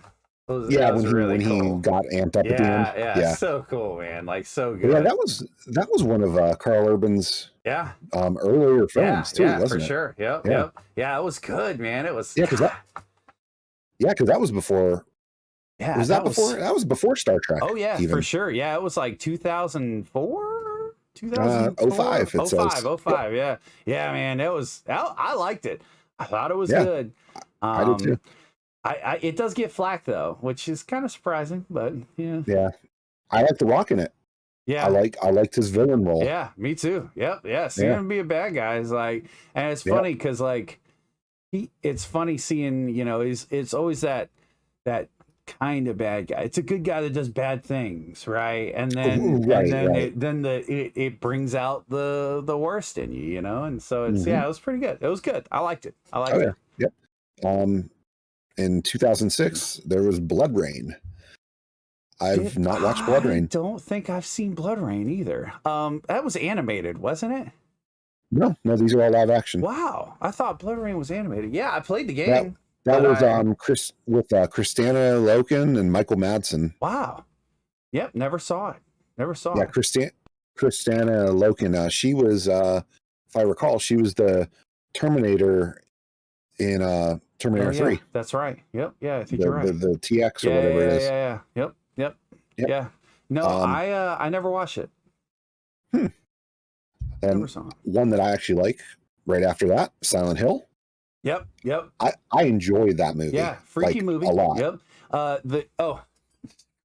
Crazy. I came so unprepared. I had the game out earlier looking at it. I was like, let me check out the game. So the movie, so the game creeped me out when I first played it. It was just like, wow, it really pulled you. The movie did the same thing. The movie kind of pulled out some of the same, like, wow. Yeah. Now the sirens when the darkness comes. Yeah, right. I loved it. Ooh, man. Yeah. And the movie was I liked the concept that the movie picked a couple ideas from Silent Hill 1, 2, and 3. Yeah, exactly. It didn't limit itself to sure. And I think that's a good thing to do. There's slow parts of video games, right? There's it's easy to cut those out.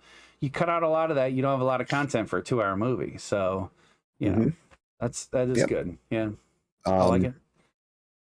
DOA, Dead or Alive. Dead or Alive. Never watched it. Never saw it. Oh, really? Yeah, never saw it. It was a fun, cheesy movie. Sure. Kevin Nash is in it. Oh, no kidding. I didn't know that. Old big sexy. Yeah, Kevin Nash plays bass, Tina's dad. That's awesome. Yeah. Wow. I could watch Dead or Alive. That's not bad. Yeah, because it was let's see, Kevin Nash was in it. The main character who played Kasumi, she was in Fast and Furious, Too Fast, Too Furious. Yeah, that's she right. Was right. She was yep. I can't remember her name in that movie, but she played Kasumi in it. Yeah. Wow. No kidding. It was a fun movie. Right. No, that's good. That's good. That's worth checking out. I can get behind movies that don't take themselves too seriously too. It does not take itself serious. And that's cool. That's good. Yeah. That's cool. They have fun with it. Right. Right. Let's see. We got Resident Evil Extinction. Right. Solid, another one in the series. I will say, as the Resident Evil titles went on, they got worse. It kind of started to fall off for me. But still, I love them all. I watch them. They're great. Sometimes that's not really because of the source material. It's just sequelitis. Yeah, right. Yeah. Yep. Eventually, you just start to. You're still wrong. The well starts to dry. I'll tell you, they're still making Fast and Furious movies. So, hey, you know? Yeah. Hey. Yeah. True. Right. True. In 2007, we got Postal.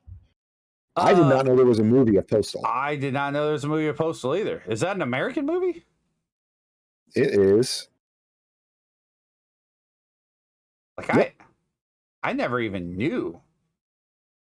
Yeah. Stars Zach Ward, Dave Foley. Oh, is it another J.K. Simmons is in it. Is it another Vern Troyer. Yui Bowl movie? Yes, it is. Is it? Yeah. Yeah. I might have actually seen that. I might have actually seen it and just not. I don't know. I have a feeling when I go watch that one, I'm gonna realize that I've seen it, and I probably won't finish it. Like, I'm just. I got you. You're gonna be like, oh, this. Oh yeah, that's right. Click. Yep.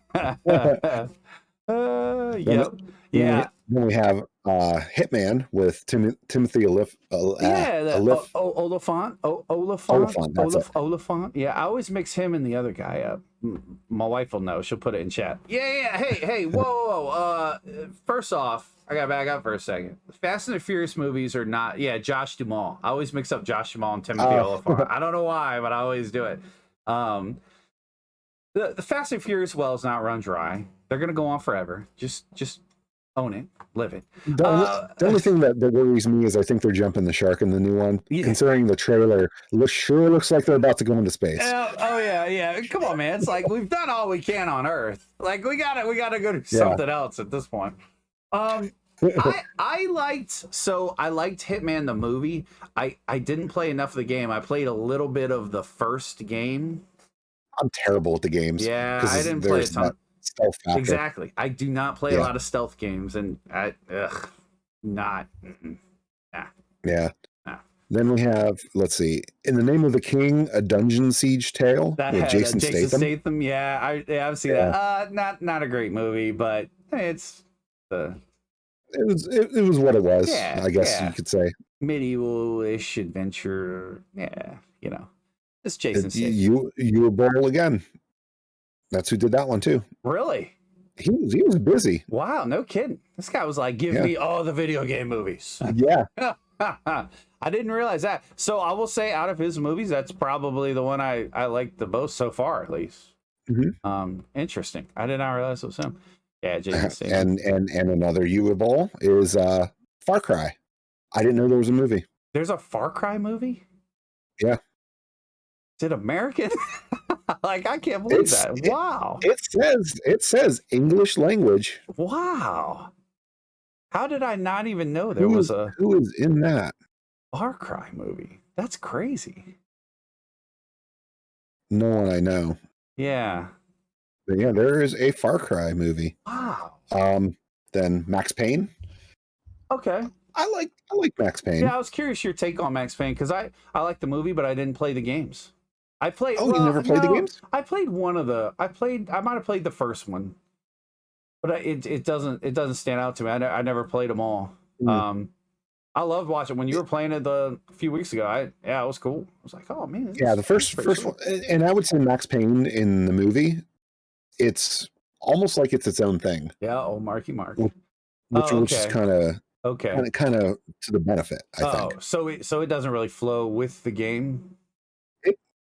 It has a lot of the loose ideas of the game, but I wouldn't say it's definitely not Max Payne 3. Okay. It's maybe a little bit of 1 and 2. Okay. Right. And some original. Yeah. I thought it was a good movie. It was a good movie. I liked it. Yeah. Street Fighter: The Legend of Chun-Li.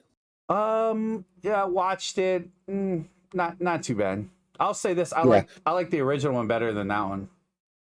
Yeah, because that The Legend of Chun-Li, they went more for trying to be more of a serious action movie. We're too far beyond that. Yeah, and now we're up to 2010 now. Tekken. Did I see I watched the Tekken movie. I've only seen it once, like probably when it first came out, and I have not seen Tekken. I'm a Tekken fan, and I'm ashamed to say I haven't seen the movie. I saw it, but I can't say it. It doesn't stand out to me, so I don't think it's one I was like, ooh, sweet. All right, Prince of Persia. I thought it was good. I liked it. I liked the movie. Yeah. I think they did it well.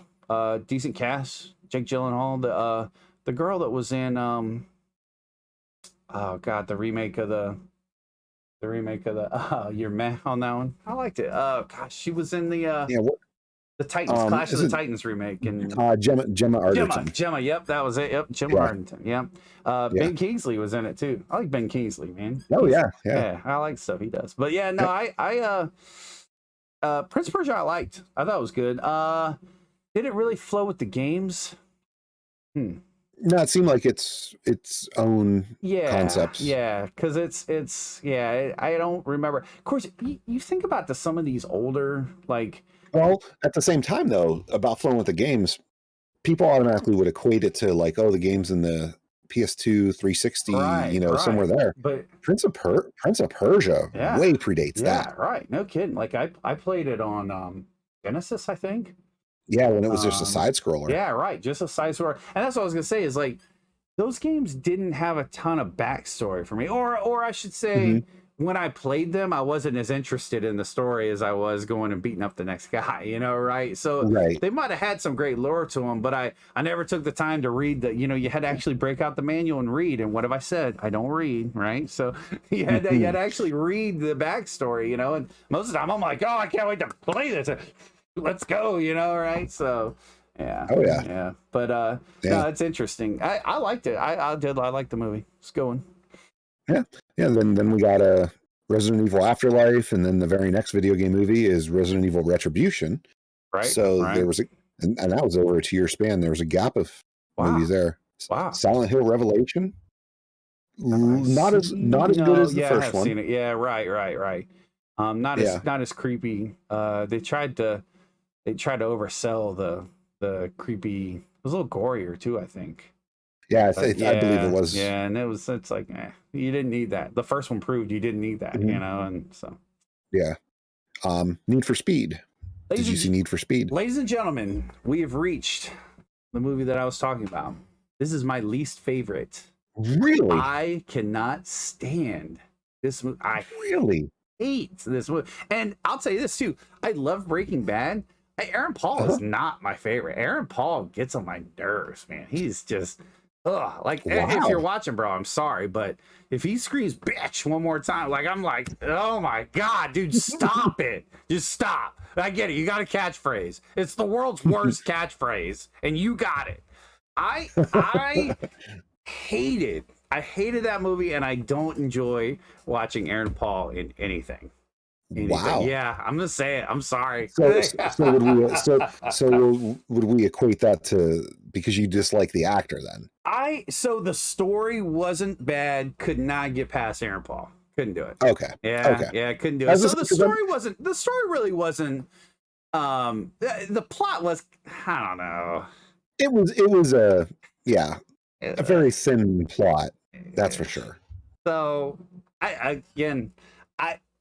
I'll be surprised if you give me one I dislike. Maybe the latest one that we're going to talk about. I really didn't like that one either. But I hated this one. I hated it. I did. It's crazy. I know. I'm just saying. Gosh, I know, Draka. You do. Sometimes you have to. It's crazy. So then, following up that, we got Hitman Agent 47. Agent 47. That wasn't Timothy Olyphant. They switched the actor, right? It was. Yes. Yeah, they did. The other guy. I did not watch this one. Yeah, I saw it. I liked the Timothy Olyphant one better. Okay. This guy was he was a robot. Yeah, the missus hated it too. She hated it. I should say about Breaking Bad, I didn't mind Aaron Paul in Breaking Bad. He was in small doses. So I'll say that. But Aaron Paul in a movie as a lead, not gonna watch it. I'm sorry. But yeah, no, the original Hitman I preferred to the new one. Okay. Yeah. Warcraft, which I thought that was animated. No, it was CGI. Oh yeah. It was that mix, wasn't it? Exactly. Where it's like people with. Okay. Not bad. Needless to say, I didn't see it. Yeah, it wasn't bad, but I don't know anything about the Warcraft universe, so I don't know if it went with it was a fantasy movie, so had a decent plot, carried you through, but meh, and not good. Okay. The new Dune. Not out yet. No, yeah, I didn't think it came out yet. No, it's coming. Yeah. It's supposed to be November, I think. On because I know on HBO it's coming. Hold on a second. Was Dune a game before it was a movie? No, it was a book, then a movie, then a game. Yes. Okay, book, movie, game. Okay. I was gonna say, wait, that would have predated Super Mario Brothers, but okay. Oh yeah. Yeah. So I liked the first Dune though. I'll say it. Yeah, book, movie, game. Okay, good. I liked the first Dune, and I don't think I minded the game either. It was good too. And here's one I wasn't a fan of: Assassin's Creed. Yeah, Assassin's Creed hurts because Assassin's Creed, the first three games, some of the greatest storytelling, some of the most, talk about a game that just pulls you into a character, into a story, and that mishmash and the mix that they did with history and your character. So much fun to play. And we might have a little bit of spoiler here, but Desmond in the game, the character you play, I lost interest in the game series when he was no longer a part of the game series. So that's all I'll say. Once he was no longer a part of the game series, because it was so interesting playing his part outside the Animus and his ancestor inside the Animus. It was so, and he was the character that bridged game to game to game that gave you that. It was so good. It had just enough puzzle solving. The combat was great. I love that you didn't have to stealth things, like I loved them. I really enjoyed them. And the movie didn't cash in on any of it. The movie was just so, I mean, it was a guy and there was an Animus, and I don't know. I didn't. Yeah, the older games were so good. I really enjoyed them. The Ezio days. Yeah. And even before that, Altair, the very first one. Yeah, dude, I loved them, man. It's so good. But yeah, just I put a lot of hours into those. There's a game that we could get a remaster on. Going back to our old talk, the original Assassin's Creed. Yeah. Give me that remastered on Steam in 4K. Oh, I'm ready. I'm there. That'd be nice. That would be awesome. That'd be cool. Resident Evil Final Chapter. So that takes that series of Resident Evil to a close. The new Tomb Raider, which you already said you like. Sure. Yeah. Not you bad. like more than the originals. Yeah. Here's a video game movie that completely put an original story mixed in and everything that I enjoyed. Rampage. Interesting. So I thought that movie was really fun. Yeah. I really enjoyed that movie. So I feel like if you're going to make a video game movie, that's the way you do it. You take a concept of a game, right? And you put some characters to it. You put a story to it. And that's okay. Like I don't upset that. The movie, I didn't hate it. But I don't know if it's one I've got on the list to go watch again. It was kind of kind of meant for me. And I love The Rock. I love everything Dwayne Johnson does. Like his characters are great. Can't wait for Borderlands. Oh man, I can't wait for that. Yeah. That's gonna be awesome. But I just don't. I don't know. I don't see going back and watching it. It was a fun movie, but yeah. Okay. What is this movie? Dead Trigger? Dead Trigger. American action horror zombie film. Based on Dolph Lundgren. Oh, it had Dolph Lundgren? Oh my god, how about that? Put it on the list. Put it on the list, babe. Put it on the list. Dead Trigger. Wow. When did it come out? 2019. So this was like Dolph Lundgren in Expendables Dolph Lundgren. Yeah, exactly. Yeah. That's exactly what I was thinking. Yeah, never heard of it. Never heard of the game either. Yeah. I don't know that at all. Huh. Interesting. Yeah, that's on my. I guess that needs to be on my list now to check out. Right, you gotta check that one out. Then, here, in my opinion, are another two back to back that were really, really decent. Was Detective Pikachu? Oh yeah, yep. And Sonic the Hedgehog. Oh yeah, both of them for sure. Yeah, they did the character, the animated character in real life settings. Yeah, and it worked. They were good. I thought it worked really well. Yeah, they were good. I thought both of them were. I liked them. I liked them both. Fun movies. Jim Carrey. Oh, yeah. Jim Carrey's kind of been on an acting hiatus, and dude, I think he was great.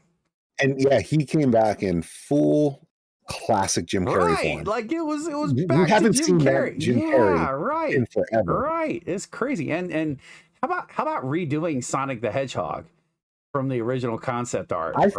I think that was a plan all along. You think so? Really? I think the other one, the other model and stuff, I almost think that model was only used in the footage for the trailers that they needed, in the clips they needed. I think there's no way in the time they turned around that they completely did a redesign to the entire film. That's a good point. Wow. And what a way to get buzz in the show. Look at this. The world was talking about it for sure. Look at this abomination. Right.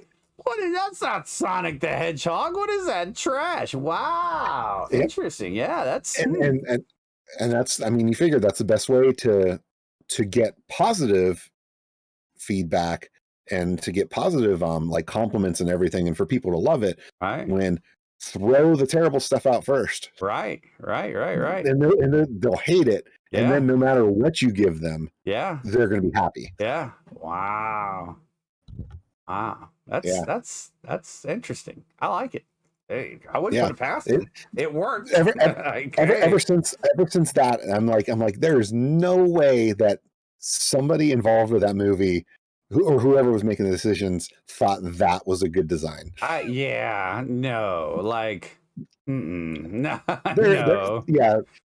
is no way Sega was like, oh yeah, that looks like our guy. Especially when you're making a movie with an animated character from a video game with an animated character. Like the drawings already existed, people. Like, come on, like guys. In 3D. Right.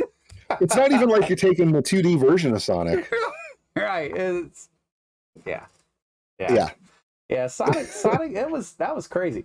That was crazy. You think Pikachu was better than Sonic? That's good. That's interesting. I think if I had to pick, I think I would take Sonic over Pikachu. Actually, I like Sonic. I like Sonic. Pikachu wasn't bad. I'm not a big Pokemon person, so a lot of the things that maybe Pokemon fans connected to in that movie, I didn't. But I thought it was a great movie. But, it was basically Deadpool in a little yellow costume. Right. Every time he talked, I'm waiting for an F-bomb. Like, boy, this is going to be awkward, you know? Like, it was good. It was good. Oh, this 24 Pikachu better than Sonic. Yeah. For Ryan Reynolds. The Ryan Reynolds love. Yeah. Well, here's your other Mila Jovovich movie, Monster Hunter. I haven't watched it yet. I'm taking it. I probably shouldn't waste my time. So I'll say I didn't really play the Monster Hunter games. I didn't enjoy the Monster Hunter games. They're not my style either. Yeah. I was never a fan of them. So if the movie follows the game, then that'll give it some credit for doing something. Mm-hmm. It was garbage. It was just awful. It took me like a week to go back and watch it. Like, I mean, I'd just stop it. And and I'm the guy that sat through the theater to watch the Shaquille O'Neal movie Blue Chips, you know, and that movie was just, that's a snooze fest. But I was like, I'm here, we're doing this, you know. This movie was just, I did not like it at all. And yeah, exactly like the missus said, I love Mila Jovovich. I think she does a great action role. She's great. And it was not good. It was just not good at all. I didn't like it. Yeah, not a fan. That brings us up to then Mortal Kombat. Yeah, Mortal Kombat. So that is basically all their live action video game adaptations, which it's a lot, but at the same time, not really. Yeah, not really. Like, wow, that's crazy. Now there's some interesting ones upcoming. Is obviously we talked about Borderlands. Yeah, I'm really looking forward to Borderlands. Borderlands is going to be solid. Oh, that's going to be great. I have high hopes for that one. We got Sonic the Hedgehog 2 coming. Right. Which makes sense. Sure. Yeah. Because the first one was good, and I expect this one to be fun too. Yeah, absolutely. Uncharted. I mean, the game series is Yeah. just ripe to be a movie. Yeah. I mean, yeah, it's for basically sure. Indiana Jones. Yeah. It would be good. Everybody I wanted. disagree. Yeah. Go ahead. Yeah, I disagree.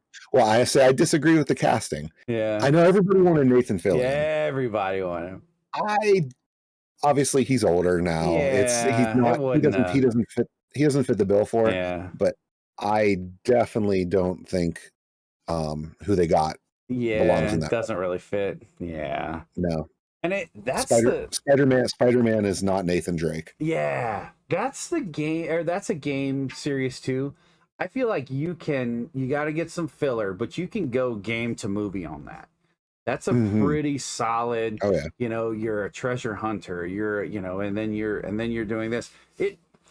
If you were gonna direct a video game movie, don't you play the video game like as a director? Whether you play video games or not, don't you? Or at the very least, hit up YouTube for like a synopsis, please. Like, do something to. Right. And I get scared when I see, because I feel like Assassin's Creed. It was a huge letdown because could have done better. They could have done better, I think. And yeah. I don't know. We'll see how that one goes. We'll see how it goes. And then the only other one that I see that is in production. Well, actually, technically it's done with production, should be coming out, is Resident Evil Welcome to Raccoon City. Oh yeah, right. Like kind of like the prequel thing, right? Yeah. Yeah, it's supposed to be I could get behind that. Technically based on the first and second games. Yeah, right. Yeah. But yeah, the very beginning. Yeah, I could get to it. Army Mike, thanks for hanging out, man. Appreciate you being here. Thank you much. Have an awesome night, buddy. Yeah, I'll watch it too. That'll be cool. And I think what it has going for it too is, at least to me, well, okay, never mind. I know Robbie Amell. Yeah, he's in it. But I like that they didn't go big names. Yeah, I can appreciate that too.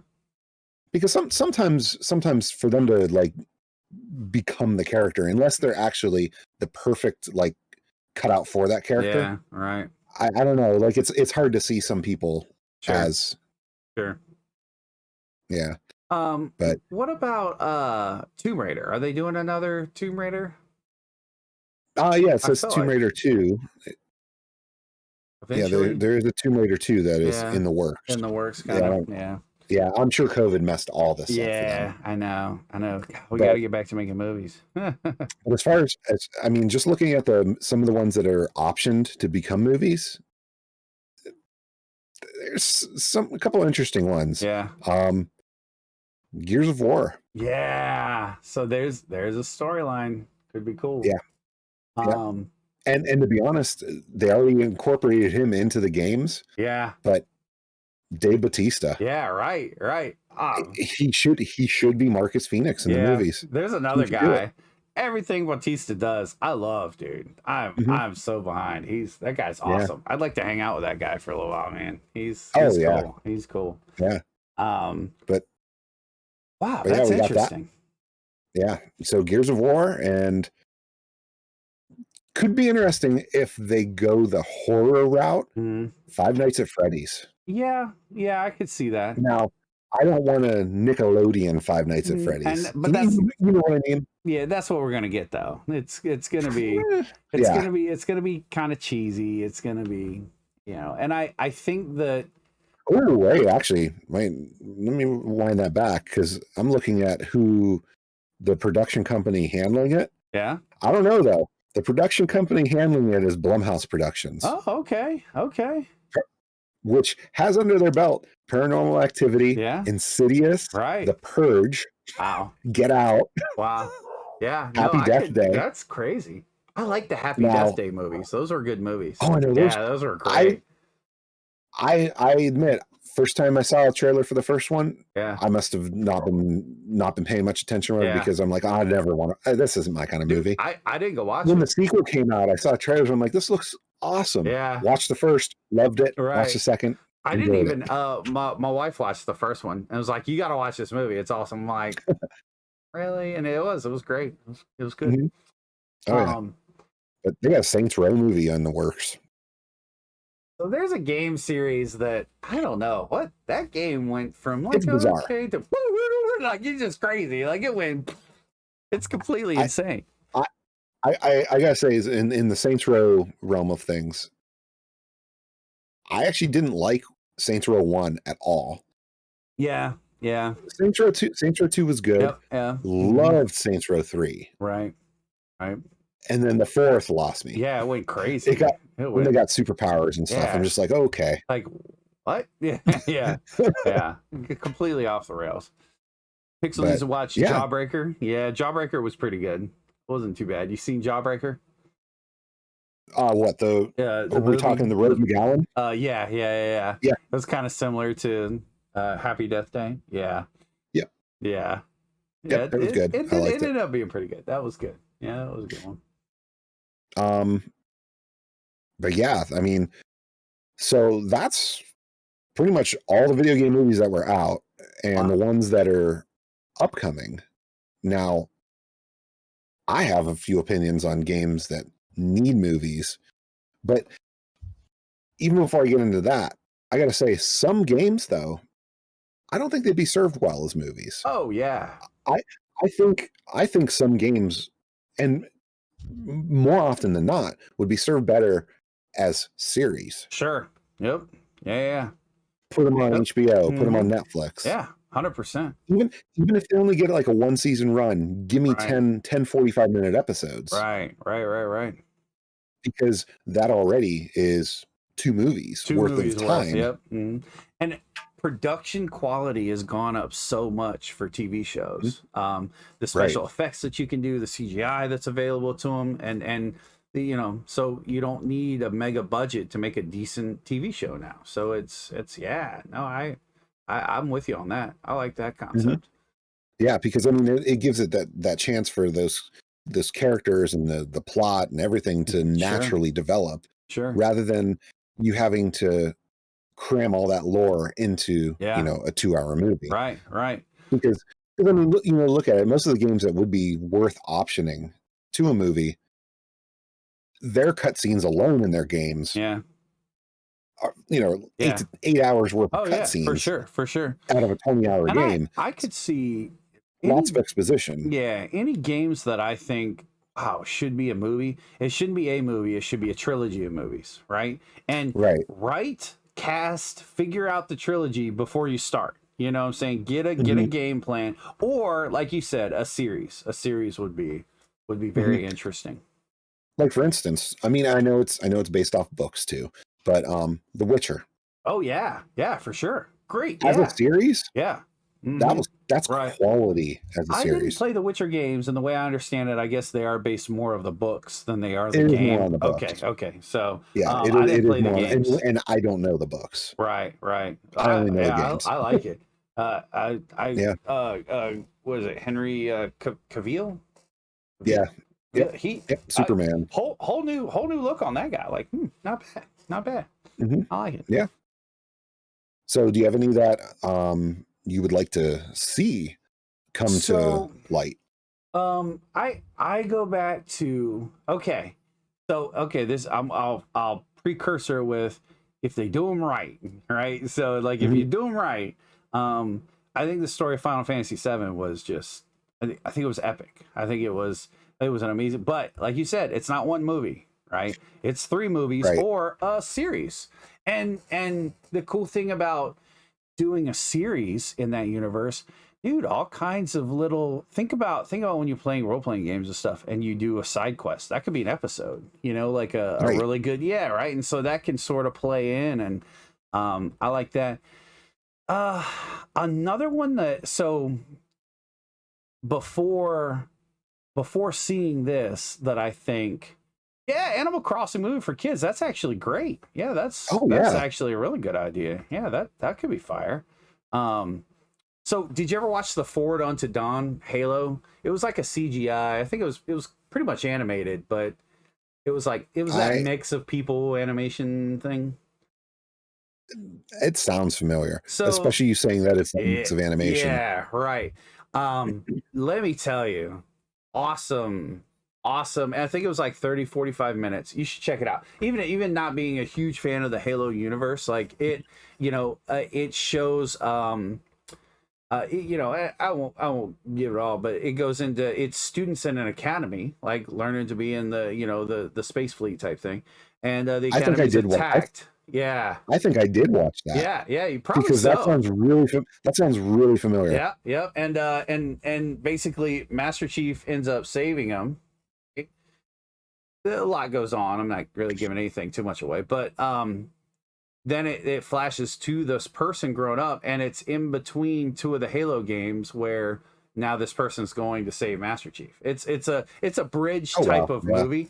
It was done really well. It was awesome. I think that a Halo type movie or series too, like think of like the Halo universe, but like a Stargate type series, type of thing where I think that could really work, like that's that could be really cool. But those are really, I mean, there's a lot of games, but it's tough to envision them, switched over, and then being let down so many times. It's like, oh, you got to do them right, Right.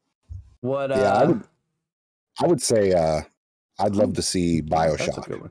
Oh yeah, the BioShock. Yeah, BioShock series will be really cool. That's a good one. Yeah, that is a good one. Yeah, as a series specifically, because I mean at this point, I would say most games should be a series, right, rather than a movie. Yeah, for sure. With all the content, especially like you said, production value is better. Yeah, and you have all these streaming platforms that are probably just ready to go. Oh, you bring them an idea. Bring us the content, right? We got it. Yeah, we're getting our show on Netflix next week. By the way, I don't know if I told you. Yeah, yeah. It was like what was it? South Park, where it's like Netflix is taking any show. Right. They take anything. It's fine.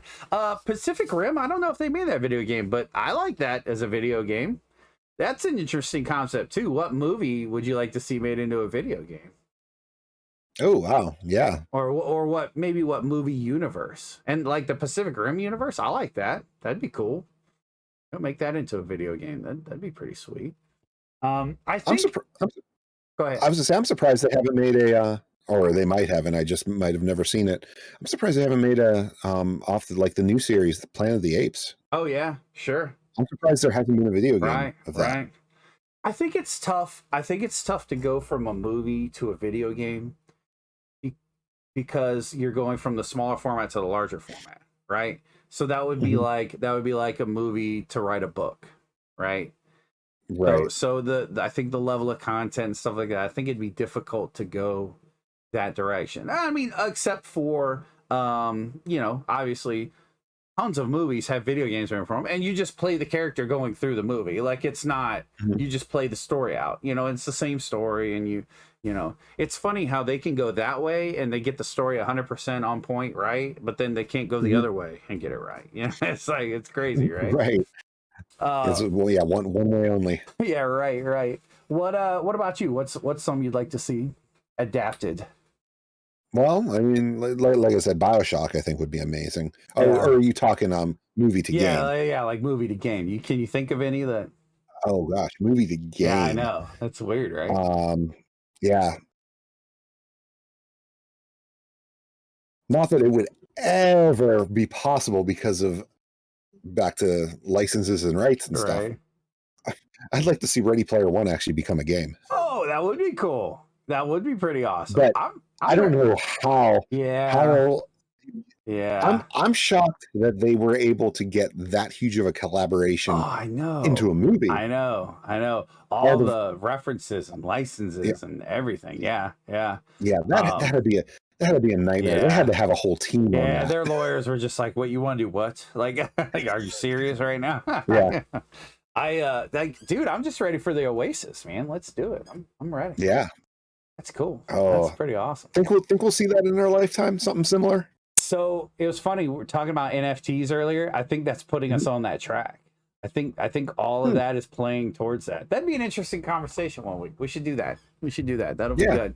Because I think NFTs play into that. I think all of this I think the only way you see that happening is if we as human beings make something other than money our goal in life, the wealth, right. And not to say that we're all, greedy or whatever, but like the acquisition of wealth is the purpose of most of our lives, right? Like we go to jobs, we pay our bills, we have our things, we do our, once money, you get into like the Star Trek, replicators and money isn't a thing. There is no currency, right? It's so I think once you get to that point, which unfortunately when movies do it, what happens? Well, the world ended because of some nuclear attack, right? So it's like it's always a bad thing that starts off these things, right? But that's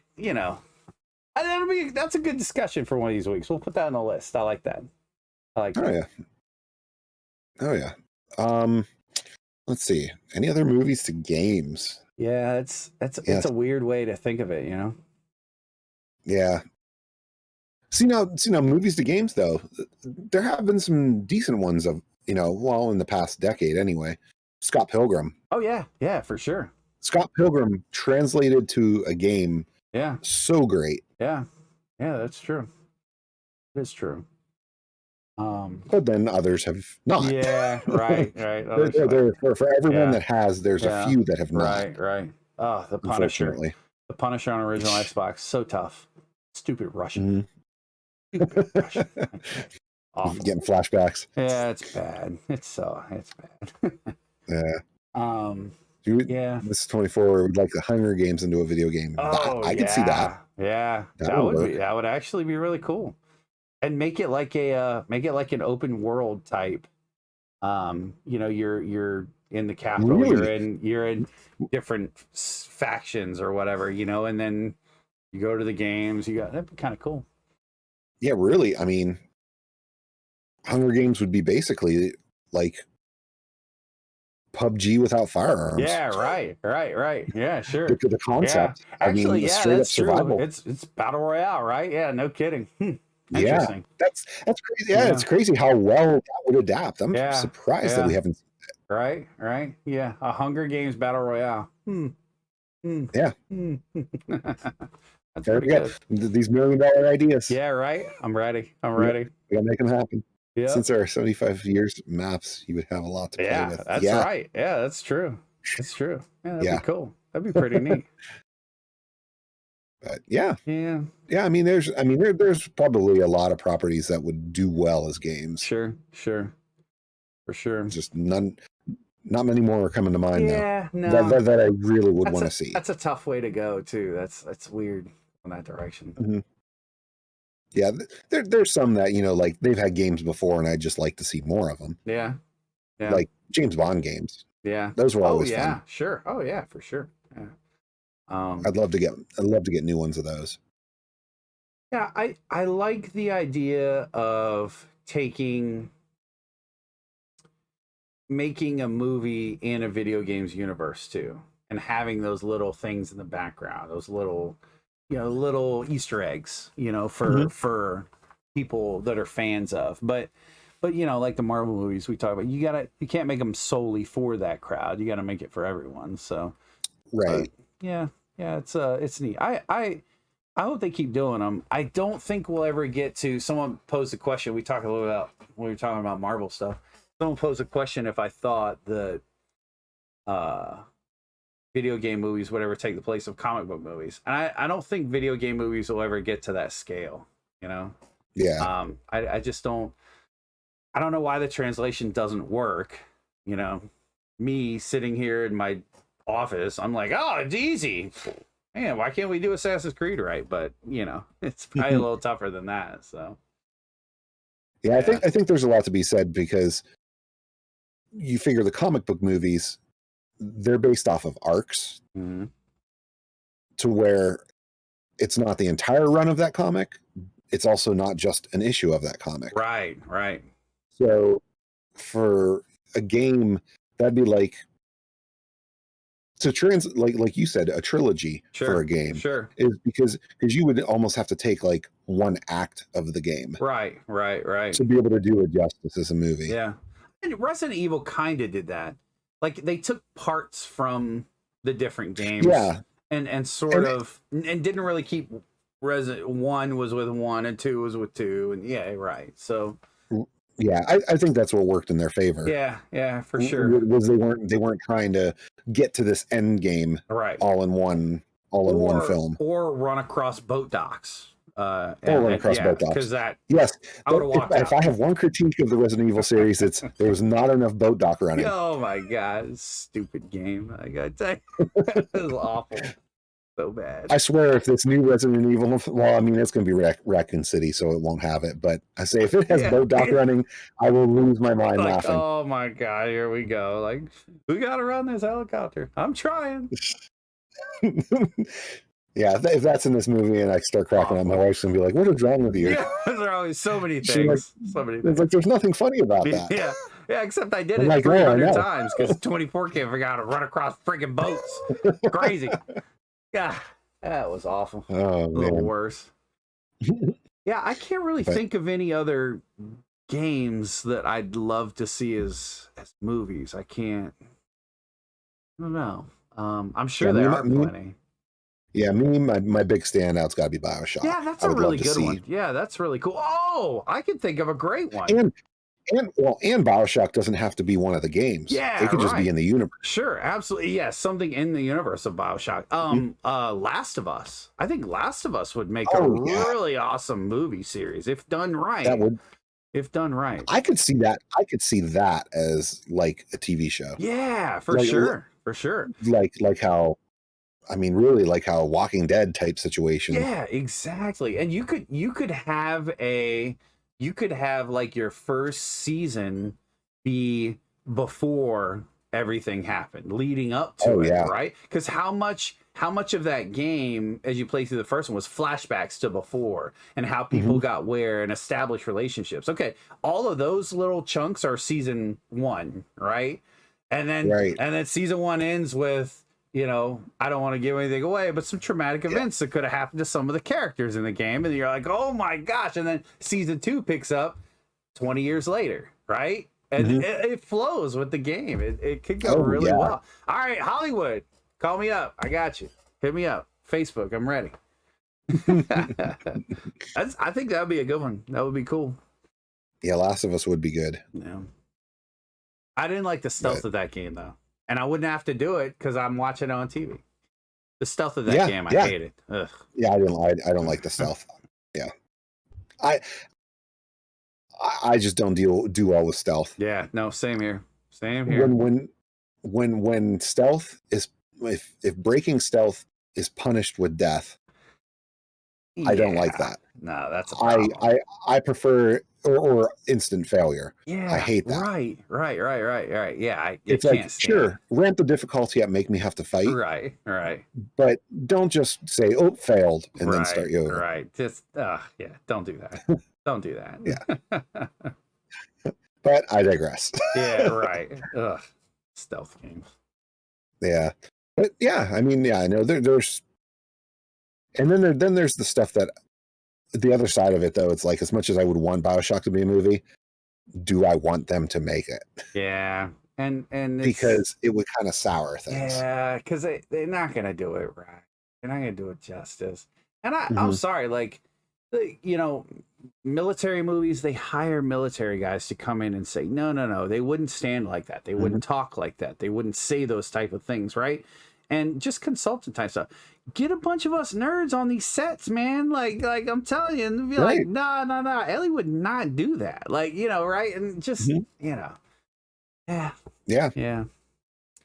Video games are unique too, because I think that if you play a game and I play a game, we get different experiences from the same game.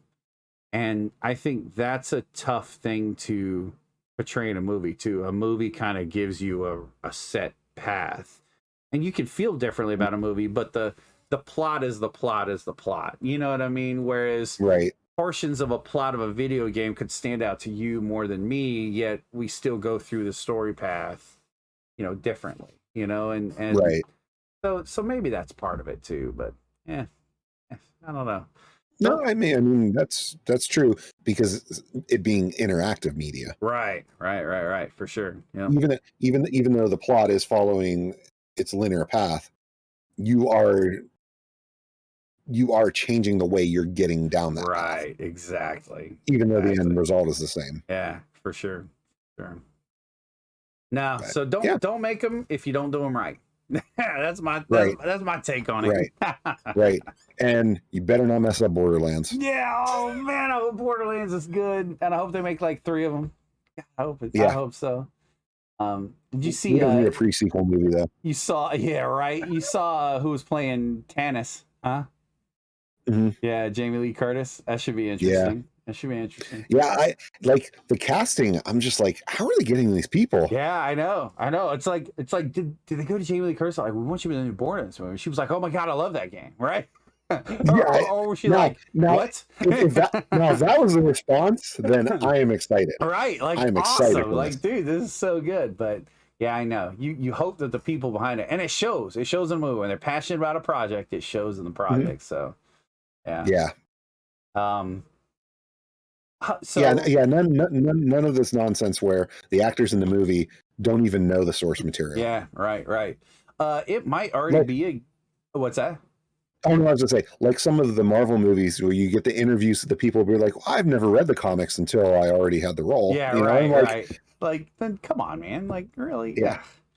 The new Jumanji movies would make a cool video game since they kind of were a video game, right, on screen. That was another one I thought was. They might already be a video game. I just don't know, but I don't know. Not to my knowledge, but there's so many more.